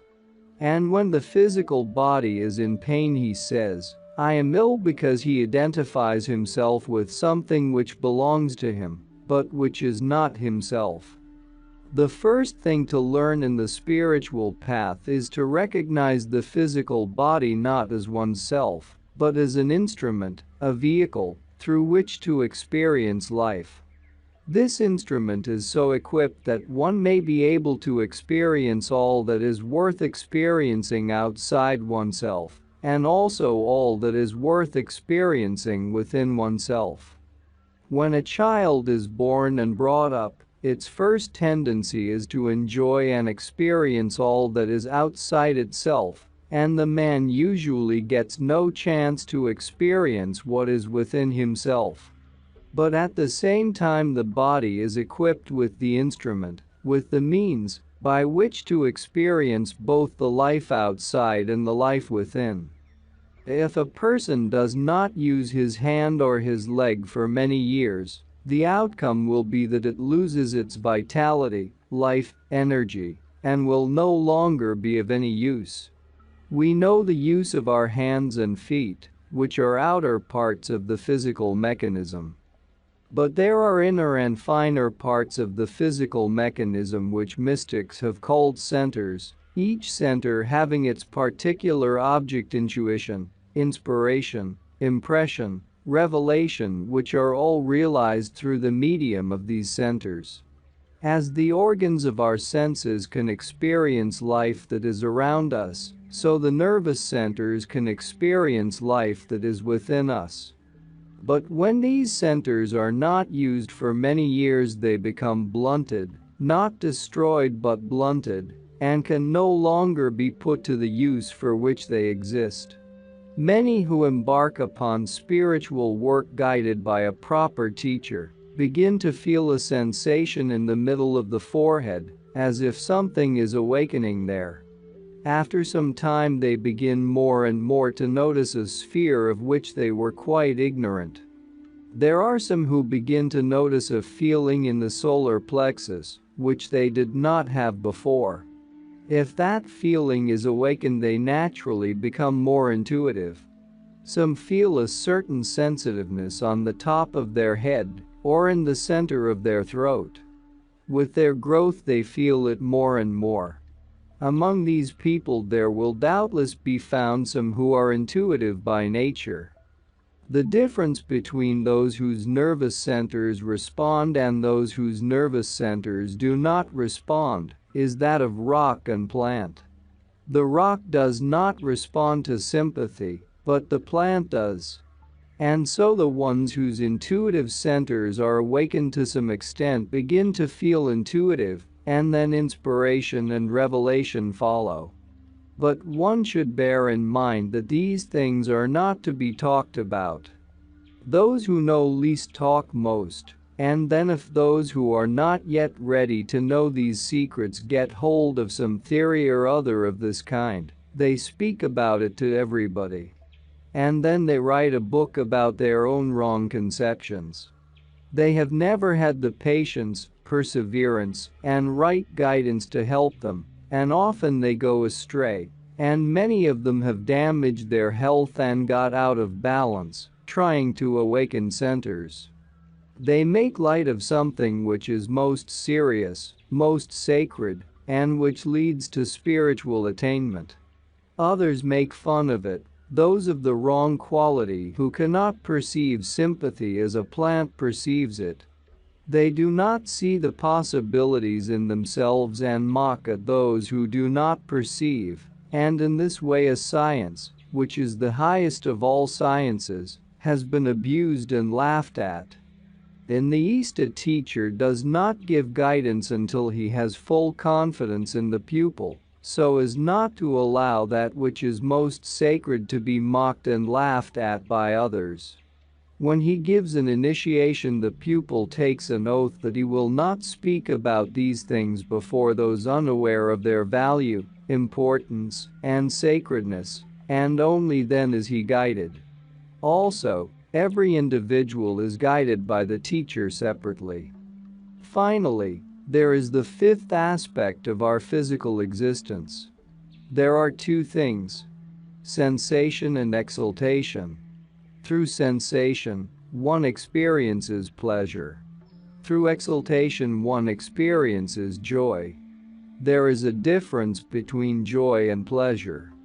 What man is accustomed to experience by the medium of his physical body is pleasure: the pleasure of eating, the pleasure of drinking, the pleasure of looking at beautiful things. Therefore, everything comforting he knows is that which is experienced by the physical senses. But besides that, there is a joy which does not depend upon the senses, which only depends upon exaltation, and that exaltation is also achieved by the medium of the body. How is this achieved? There is action and its result, and there is repose and its result. It is the result of action, which is called sensation, and it is the result of repose, which is called exaltation. In the Masnavi of Rumi, the most wonderful poet of Persia, we read about the blessing of sleep, where he says, "O sleep, there is no greater bliss to be compared with you. In sleep the prisoners are free from their prison, and the kings do not possess throne and crown. The suffering patients lose their pain or worries, and sorrows are forgotten."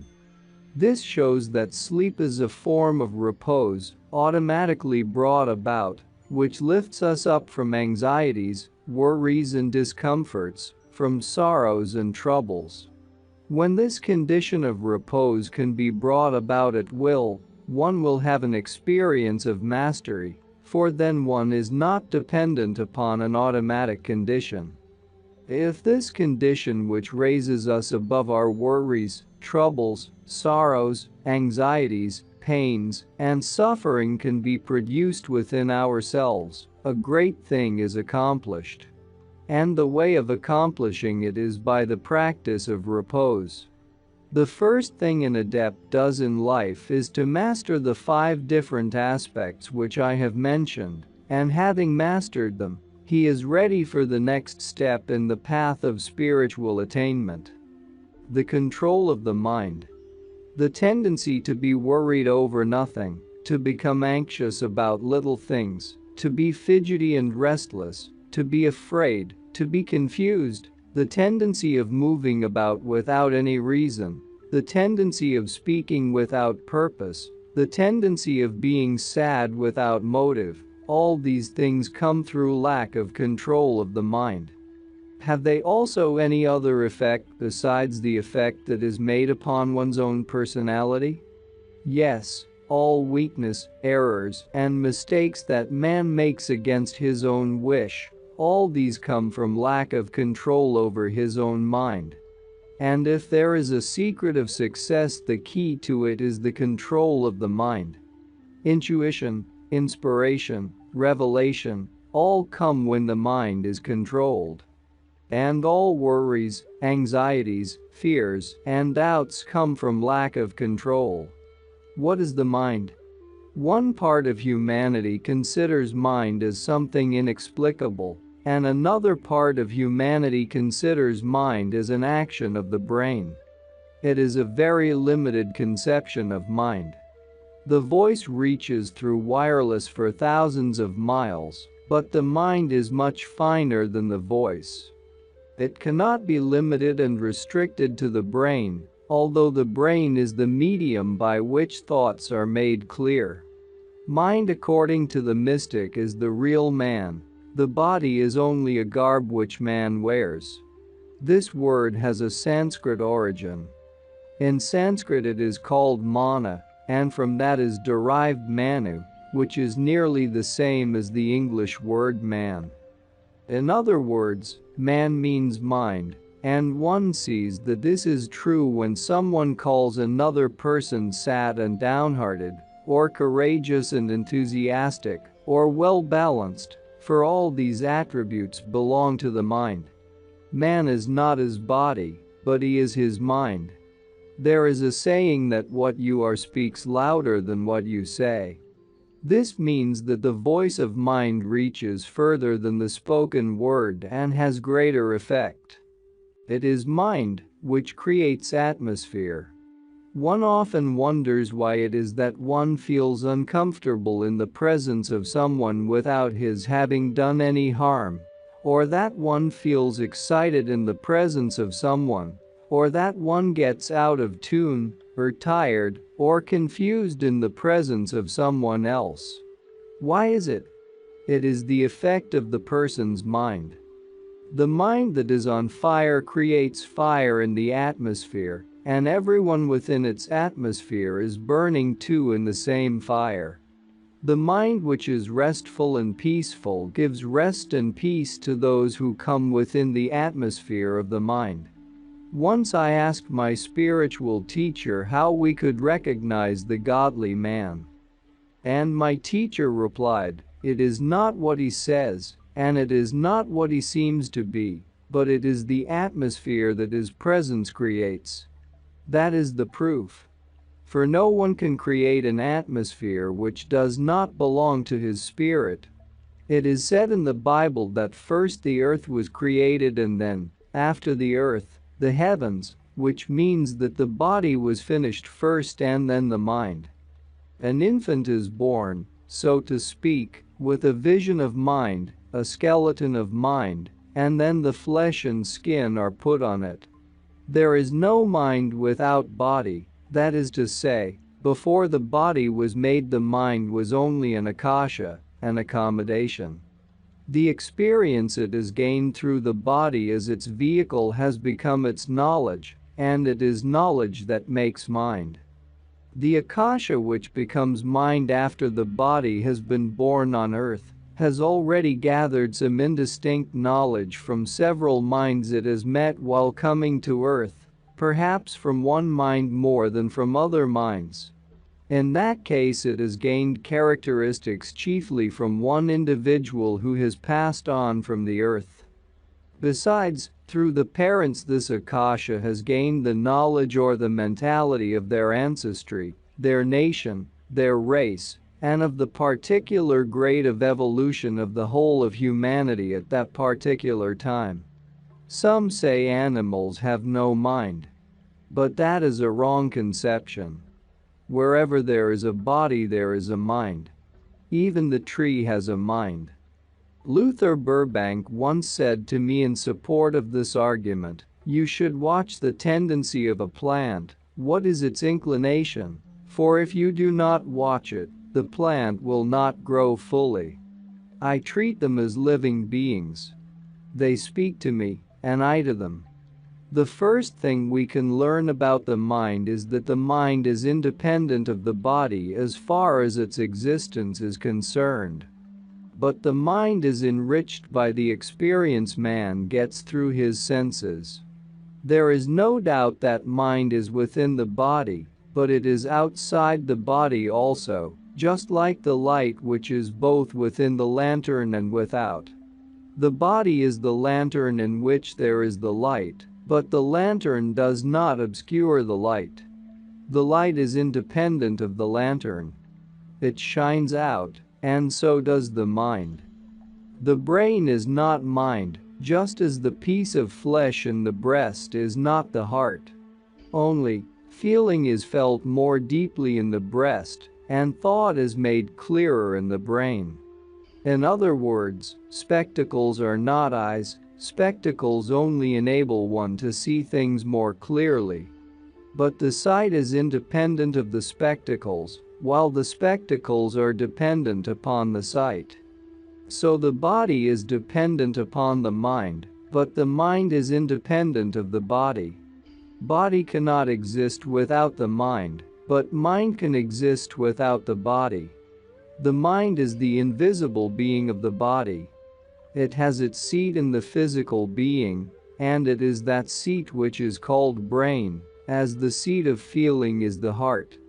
All that the senses can perceive is outward, but all that the mind can perceive is inward. This means that imagination rises from the mind, and that the mind can perceive it. Feeling, memory, concentration, reason, all these are perceptions of the mind. One can call the mind more the being of man than the body. When we compare body with mind, it is just like the coat a person wears. Mind has 5 different aspects. The first aspect is the power of thinking. And thinking can be divided into 2 parts. Imagination, which is an outcome of the automatic action of mind, and thought, which is a result of intentional thinking. A thoughtful man, therefore, is not necessarily imaginative, nor an imaginative man thoughtful. Both qualities have their place. A person who is accustomed to think and who is incapable of imagination is far removed from that beauty which is expressed in poetry and music, as these come from imagination. When the mind is given a free hand to do as it likes, it dances as it were, and out of its gestures a picture is created. Call it art, poetry, or music. In whatever form it expresses itself, it is beautiful. Many people laugh at an imaginative person. They say, "He is in the clouds. He is dreaming." But all works of art and music and poetry come from imagination, for imagination is the free flow of mind, when the mind is allowed to work by itself and bring out the beauty and harmony it contains. But when it is restricted by a certain principle or rule, then it does not work freely. No doubt among artists and musicians you will find many who are dreamers and unpractical people. But that does not mean they are less gifted. Perhaps their unpracticalness in some way helps them to accomplish something that practical people cannot accomplish. One need not follow their example, but one can appreciate it just the same. Besides, no one has believed in God, no one has loved God, and no one has reached the presence of God who has not been helped by his imagination. Those who argue with the believer and say, "But where is God? Can you show me? How can you conceive God? How do you explain God?" They are the ones without imagination, and no one can give his own imagination to them. Can anyone believe in the belief of another? If one can believe in anything, one must do it oneself. And of what is that belief formed? Of imagination. It has been said, "If you have no God, make one." And no one has ever reached God who has not been able to make God. Those who trouble themselves about the abstract God have no God, they only use the word God. They have the truth, but they do not have God. Truth without God is not satisfying. One ought to reach truth through God. It is that which gives satisfaction. If all the strength that one derives from food were given in one pill, it would perhaps keep a person alive, but it would not give him the joy of eating. If one took the pill of truth, maybe a part of one's being would be satisfied, but that is no real satisfaction. The idea of God feeds a person. He must first make it in himself, with his imagination, but if he is not willing to use his imagination, if he is only waiting for God to come to him, he will have to wait a long time. When a person thinks, that is another kind of action. At that time he controls his mind, either consciously or unconsciously, and directs it according to his own will. He becomes reasonable, exact, and thoughtful. Both an imaginative and a thinking person may go to extremes and may fail. But keeping the balance is what brings about desired results. A thinking person, also, may think so hard that he becomes confused by his own thoughts. There are many thinkers who think so hard that they become thoughtless. The second aspect of mind is memory. The work of memory is not creative but perceptive. Its work is to receive impressions and to gather them together. Some scientists say that the cells of the brain are impressed by every impression that comes through the senses, and it is that which is kept in the brain, to be brought forth when one wants them. But it is not like that, although it can be taken as a symbolic explanation. The scientist has pictured it as it is in the inner plane, but because he does not recognize the inner plane, he wants to explain it in physical terms and calls it brain cells. It is true in essence, but it is not in the brain, it is in the mind. Memory can be likened to a photographic plate. The impressions it takes remain there, and when a person wishes to recollect something, this faculty helps him. It is within his reach. As soon as he wants to recall an experience, he puts his hand, so to speak, on that particular plate which has received the impression of a certain experience. No experience received from sight, or smell, or hearing, or touch, or taste is lost. When people say, "My memory is not good, I cannot remember things, I am absent-minded," the reason is that they have lost control over this faculty, but the impression is there all the same. Very often a person says, "I know it, but I cannot recall it to my memory." In other words, in his mind he knows it, but in his brain it is not yet clear. For instance, when a person cannot remember the name or the face of someone, he says, "I think I know it, but I cannot find it for the moment." That means that his mind knows it, that it is there, but that he cannot make it clear in his brain. Memory can also be divided into two parts. There are certain things we need not look for, but which are always clear in our memory. We have only to stretch out and put our hand on them, such as figures, names, and faces of those we know. We can recall them at any moment we wish. They are always living in our memory. But then there is the second part of our memory, which is sometimes called the subconscious mind, though in reality it is the bottom of the memory. In this part of the memory, a photograph is made of everything we have seen or known, or heard, even once, just like a flash, and it remains there. There we can find it at some time or other, either with difficulty or easily, as the case may be. Besides these two aspects of the memory, there is still a deeper sphere to which our memory is linked, and that sphere is the universal memory. In other words, the divine mind, where we do not only recollect what we have seen or heard or known, but where we can even touch something we have never learned or heard or known or seen. This can be found there also. Only for this the doors of memory should be laid open. The third aspect of the work of the mind is mind control, the concentrating power. This is done in two ways: with the help of memory and with the help of mind. The concentration that is performed with the help of memory is a negative or passive concentration. It requires little effort to concentrate with the help of memory. The Hindus taught this by placing certain gods and goddesses before a person and telling him to look at them, and then to close his eyes and think about them.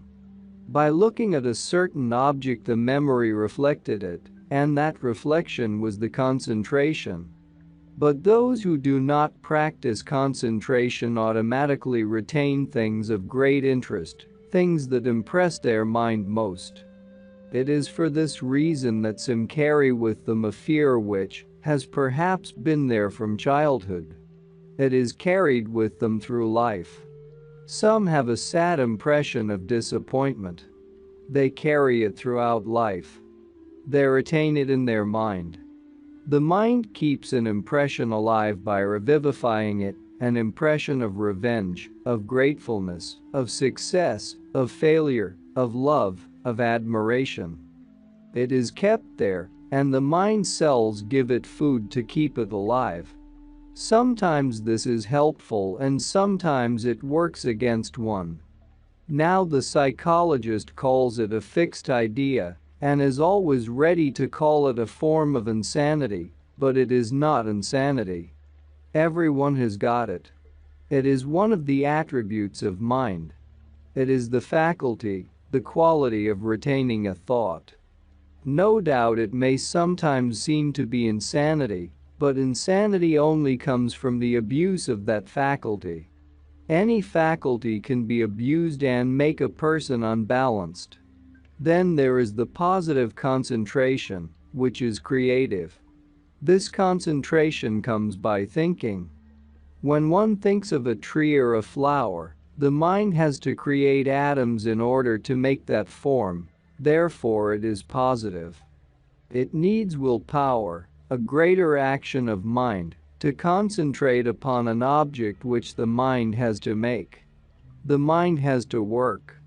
It is not only concentrating, but creating and concentrating. There are some that have a natural power of concentration, and there are others who lack it. But the mystery of success in all directions of life and the secret of progress is to be found in the power of concentration. It is not only progress and success, which are gained by it, but spiritual attainment is the result of concentration. And very often one sees that some make efforts to concentrate but cannot really concentrate, and others do not know that they concentrate, but do it all the same. Prayer and meditation and various other exercises, religious or spiritual, are meant to develop the power of concentration. In the East it is customary in the mosque for one man to lead the prayers, and all the other worshippers stand behind him. Before offering their prayers they first focus their mind on joining the thought of their leader. Now there was a great mystic who would not go to the mosque to pray. He was always in prayer. He did not need to go to the mosque. But there was an Orthodox king reigning at the time, who had decreed that everybody had to attend the prayers. So this man was compelled by the police to go and join in, but in the middle of the prayers he left, which was considered a great crime. When he was brought before the court to be judged, he said, "I could not help it." The leader in his thought went to his house because he had forgotten his keys. So while I was praying I was left without a leader in the mosque, and that is why I went out. This shows that as long as there is spirit in religious form, it is a beautiful form, which has life in it. But if there is no spirit behind it, however beautiful the form may be, it is of no use. This is what is indicated by the saying in the Bible. It is the spirit that quickeneth, the flesh profiteth nothing. The fourth aspect of the mind is reasoning. This is a mathematical faculty, a faculty which weighs and measures and sees angles, whether they are right or wrong. And it is this faculty which makes man responsible for his actions. If he is not an individual, he is nothing but an atom moved by influences. Whether conditions move him, or climatic influences, or personal influences, he is nothing but an instrument.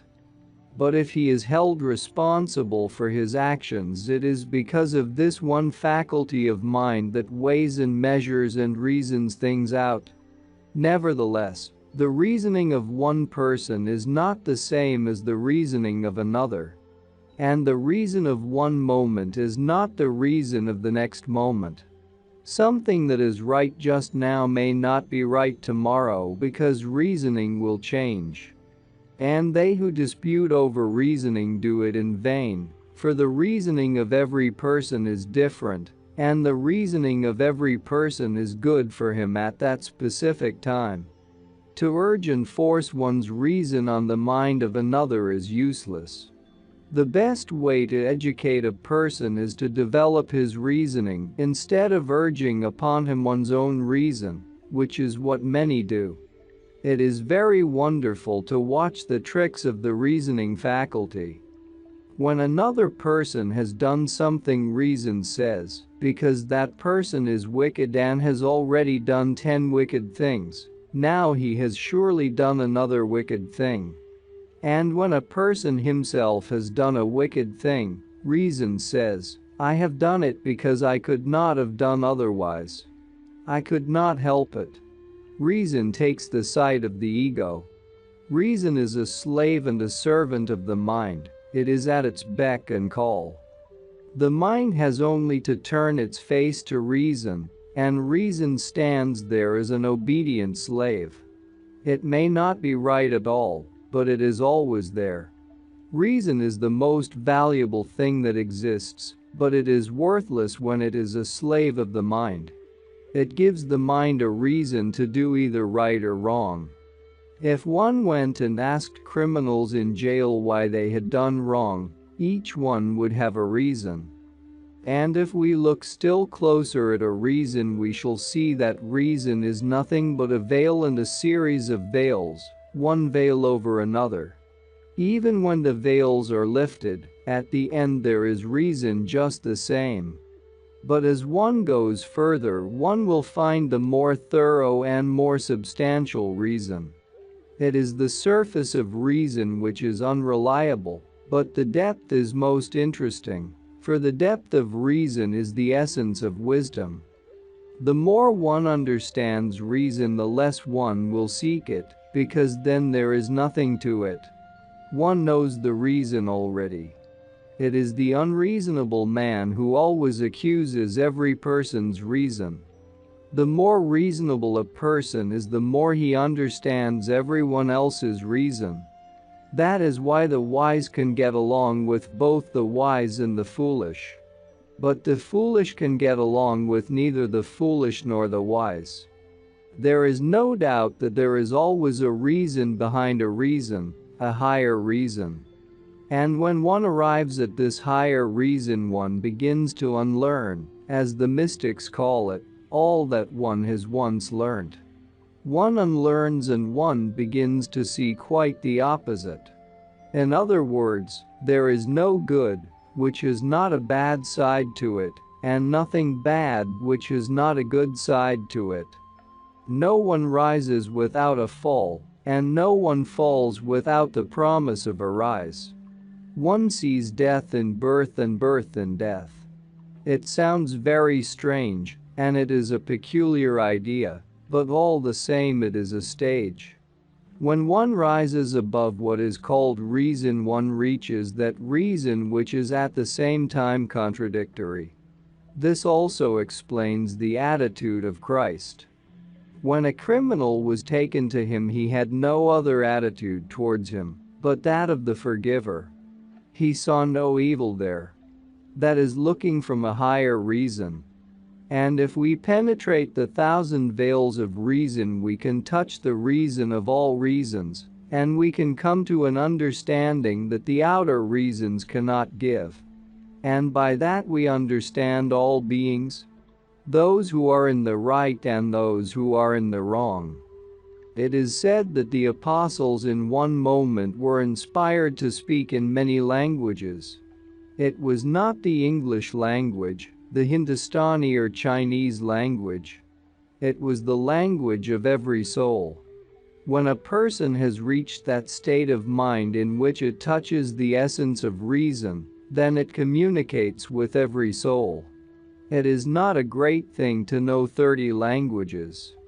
A person may know 100 languages, but if he does not know the heart of man, he knows nothing. There is a language of the heart. Heart speaks to heart, and that communication makes life interesting. Two persons may not speak, but their sitting together may be an exchange of lofty ideal and harmony. When first I became initiated at the hands of my spiritual teacher in India, I was eager, as any man could be, to assimilate, to grasp, as much as I could. Day after day I was in the presence of my Murshid, but not once did he speak on spiritual matters. Sometimes he spoke about herbs and plants, at other times about milk and butter. I went there every day for 6 months to see if I could hear anything about spiritual things. After 6 months, the teacher spoke to me one day about the two parts of a personality, the outer and the inner. And I was over-enthusiastic. The moment he began, I took out a notebook and pencil. But as soon as I did this, my teacher changed the subject and spoke about other things. I understood what that meant. It meant in the first place that the teaching of the heart should be assimilated in the heart. The heart is the notebook for it. When it is written in another notebook, it will remain in one's pocket, but when it is written in the heart, it will remain in the soul. Besides, one has to learn the lesson of patience, to wait, for all knowledge comes in its own time. I asked myself further if it was worthwhile to come to a place after a long journey and go there every day for 6 months to hear of nothing but trees and butter. And my deepest self answered, yes, more than worthwhile, for there is nothing in the whole world more precious than the presence of the Holy One. His teaching may not be given in theories, but it is in his atmosphere. That is a living teaching, which is real upliftment. The essence of reason is the knowledge of God. Therefore, if there is any divine knowledge to be found, it is in the essence of reason that one can find it. And the fifth aspect of the mind is feeling. If this faculty is not open, then however wise and clever a person may be, he is incomplete. He is not living. Mind begins to lie from the moment that feeling is wakened in it. Many use the word feeling, but few of us know it. And the more one knows it, the less one speaks of it. It is so vast that if there is any sign of God, it is in feeling. Today people distinguish intellectuality from sentimentality, but in point of fact, intellectuality cannot be perfect without sentimentality.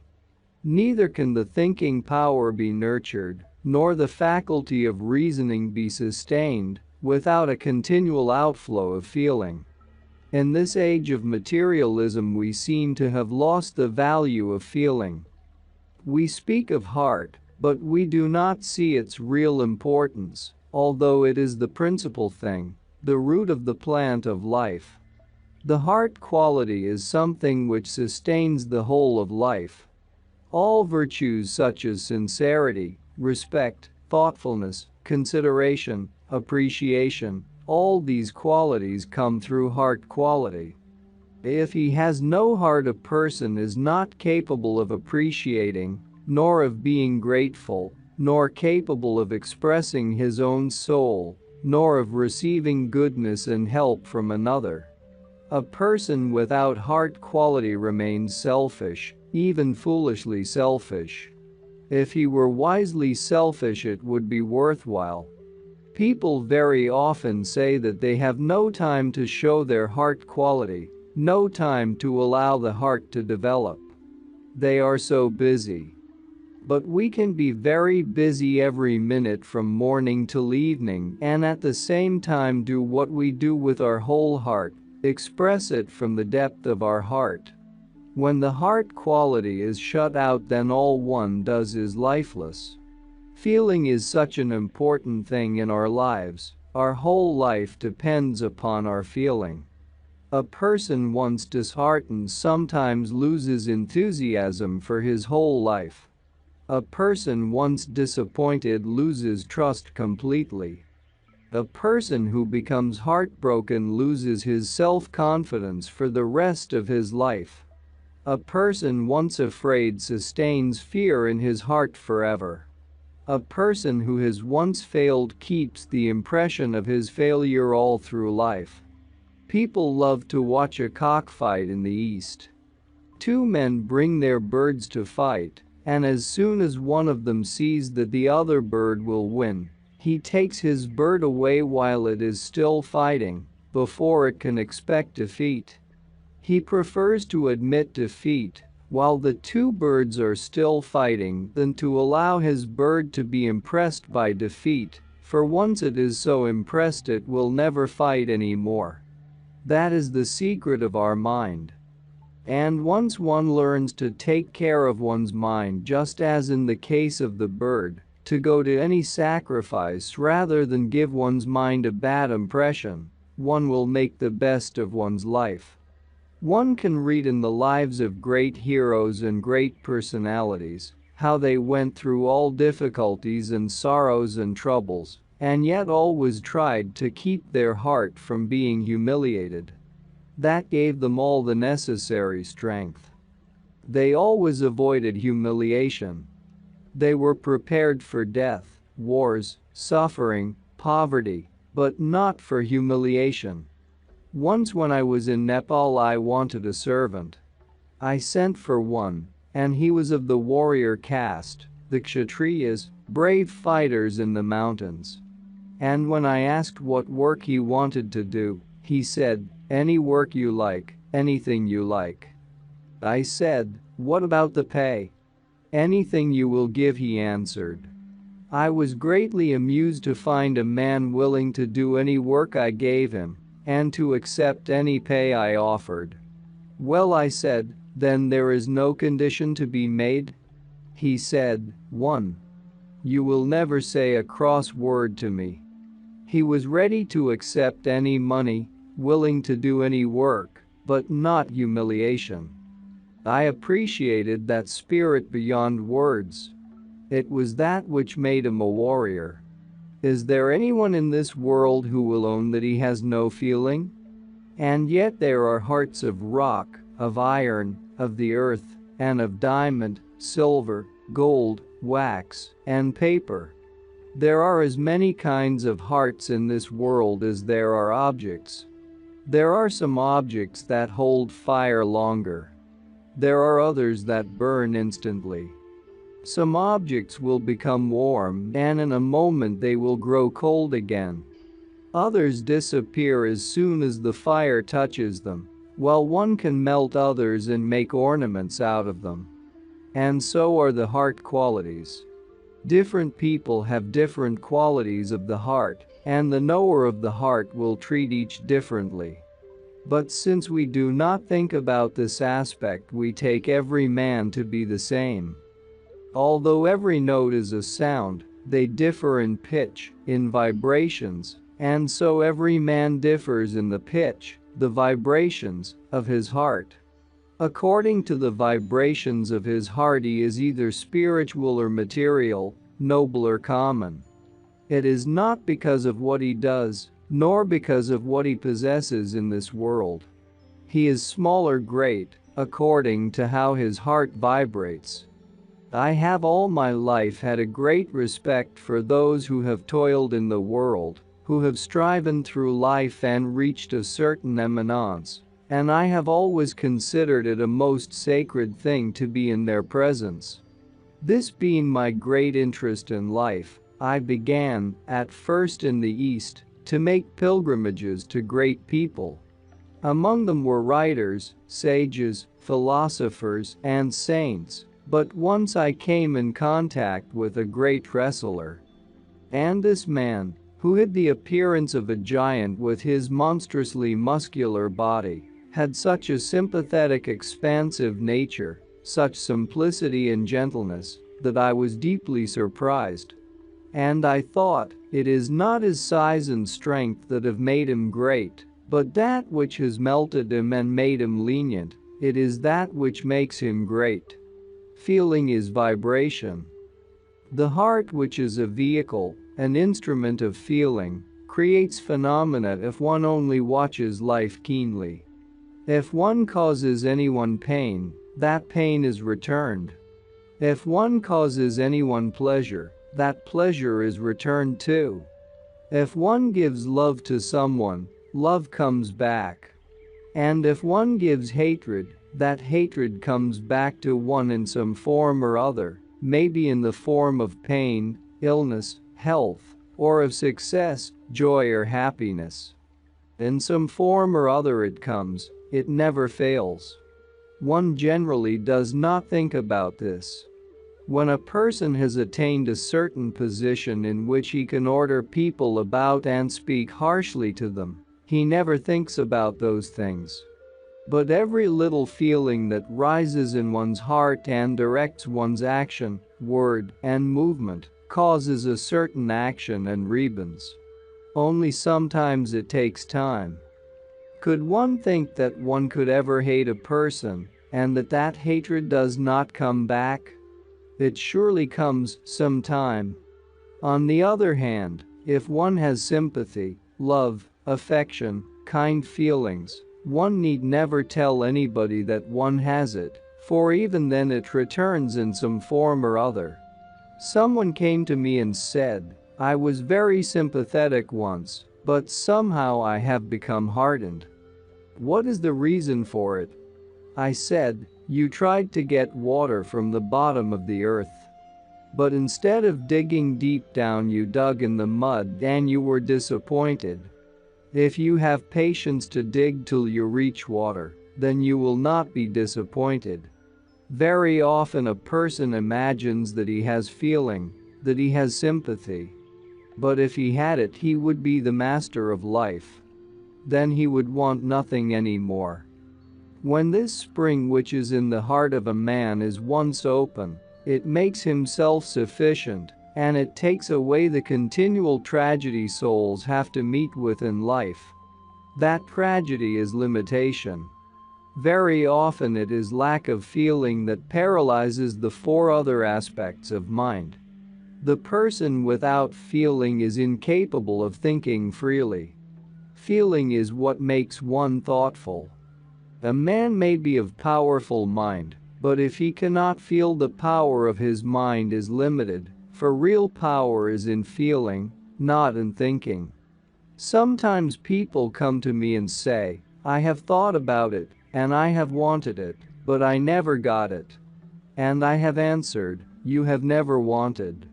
If you had wanted, you would have got it." They do not believe this. They continue to think that they have wanted it. It may be so, but to want it enough is another thing. If a person went and stood before a bank and said, "Let all the money in the bank come to me," would it come? He imagines that he wants it, but he has doubts. He does not believe it will come. If he believed it, it would come. Doubt is a destructive element. It may be likened to the shadow that produces dampness that hides the sun. The sun has no chance of reaching the place which is covered by it. There is a story of Shirin and Farhad, a very well-known story of Persia. There was a stonecutter and he was laboring at a memorial for somebody.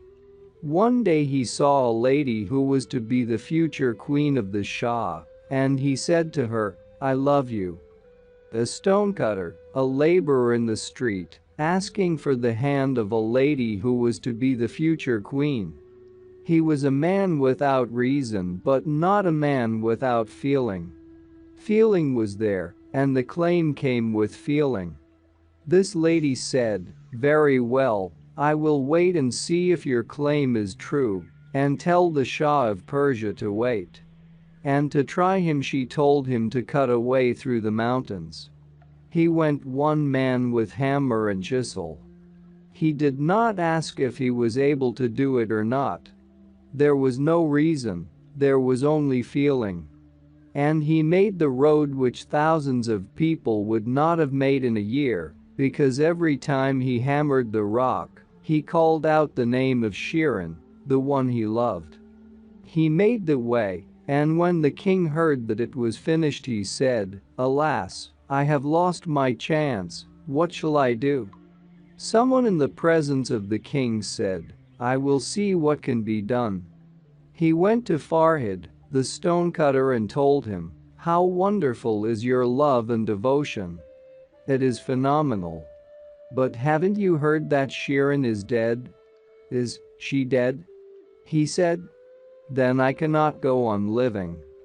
And he fell down lifeless. The point of this story is the power of feeling. What is lacking at this time is the feeling quality. Everyone wishes to think with the brain, to work with the head, but not with the heart.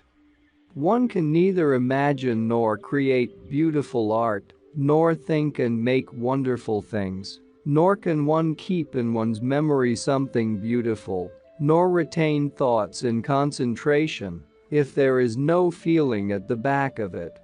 Besides, if there is no feeling behind all such words as gratitude, thanks, appreciation, these words are without spirit. They become mere politeness. Today fineness is so much misunderstood. People only learn the outward aspect. If there were feeling behind all they say, life would be much more worth living. When the mind is troubled, it is confused. It cannot reflect anything. It is the stillness of mind that makes one capable of receiving impressions and of reflecting them. In Persian, the mind is called a mirror. Everything in front of the mirror appears in it, but when this is taken away, the mirror is clear. It does not remain. It remains in the mirror as long as the mirror is focused on it, and so it is with the mind. The quality in the mind which makes it still at times and active at other times, which makes it reflect what it sees at one time, and makes it avoid every reflection at another, so that no outer reflection can touch it, this quality develops by concentration, contemplation, and meditation. The mind is trained by the master trainer by diving deep, by soaring high, by expanding widely, and by centralizing the mind on one idea. And once the mind is mastered, a person becomes a master of life. Every soul from the time it is born is like a machine, subject to all influences of weather, and of all that works through the five senses. For instance, no one can pass through a street without seeing the placards and advertisements. A man's eyes are compelled by what is before him. He has no intention of looking, but everything outside commands the eyes. So a man is constantly under the influence of all things of the outside world that govern him unknowingly. A person says, "I am a free man, I do what I like." But he never does. He does what he does not like many times.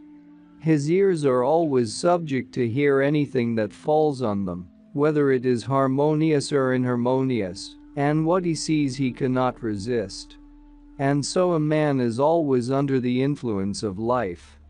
Then there are the planetary influences and the living influences of those around him, and yet a man says, "I have free will, I am a free man."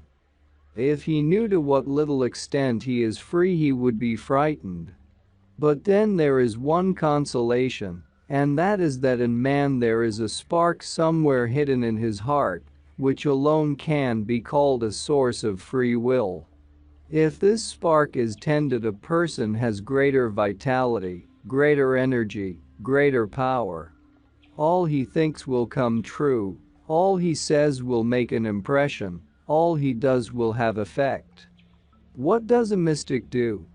He blows this spark in order to bring it to flame till it comes to a blaze. This gives him the inspiration, the power that enables him to live in this world the life of free will. It is the spark that may be called the divine heritage of man, in which he sees the divine power of God, the soul of man. And to become spiritual means that by blowing upon this spark, one produces light from it and sees the whole of life in this light. And by bringing the inner light to a blaze, one is more able to think, to feel, and to act. And that's not all. Our experts and regular viewers respond to all comments. Also check if you forgot to subscribe and set your bell to receive notifications about new audiobooks and other useful self-development materials that we release regularly. Join in the discussions, don't forget to give likes and, if possible and inspired, support the development of the channel financially. All useful links will be in the description and the first attached comment. Goodness, love and wisdom to all. And now move on to watch the next part of the video at the links below, or choose something from the playlists of the channel and those you see on the screen.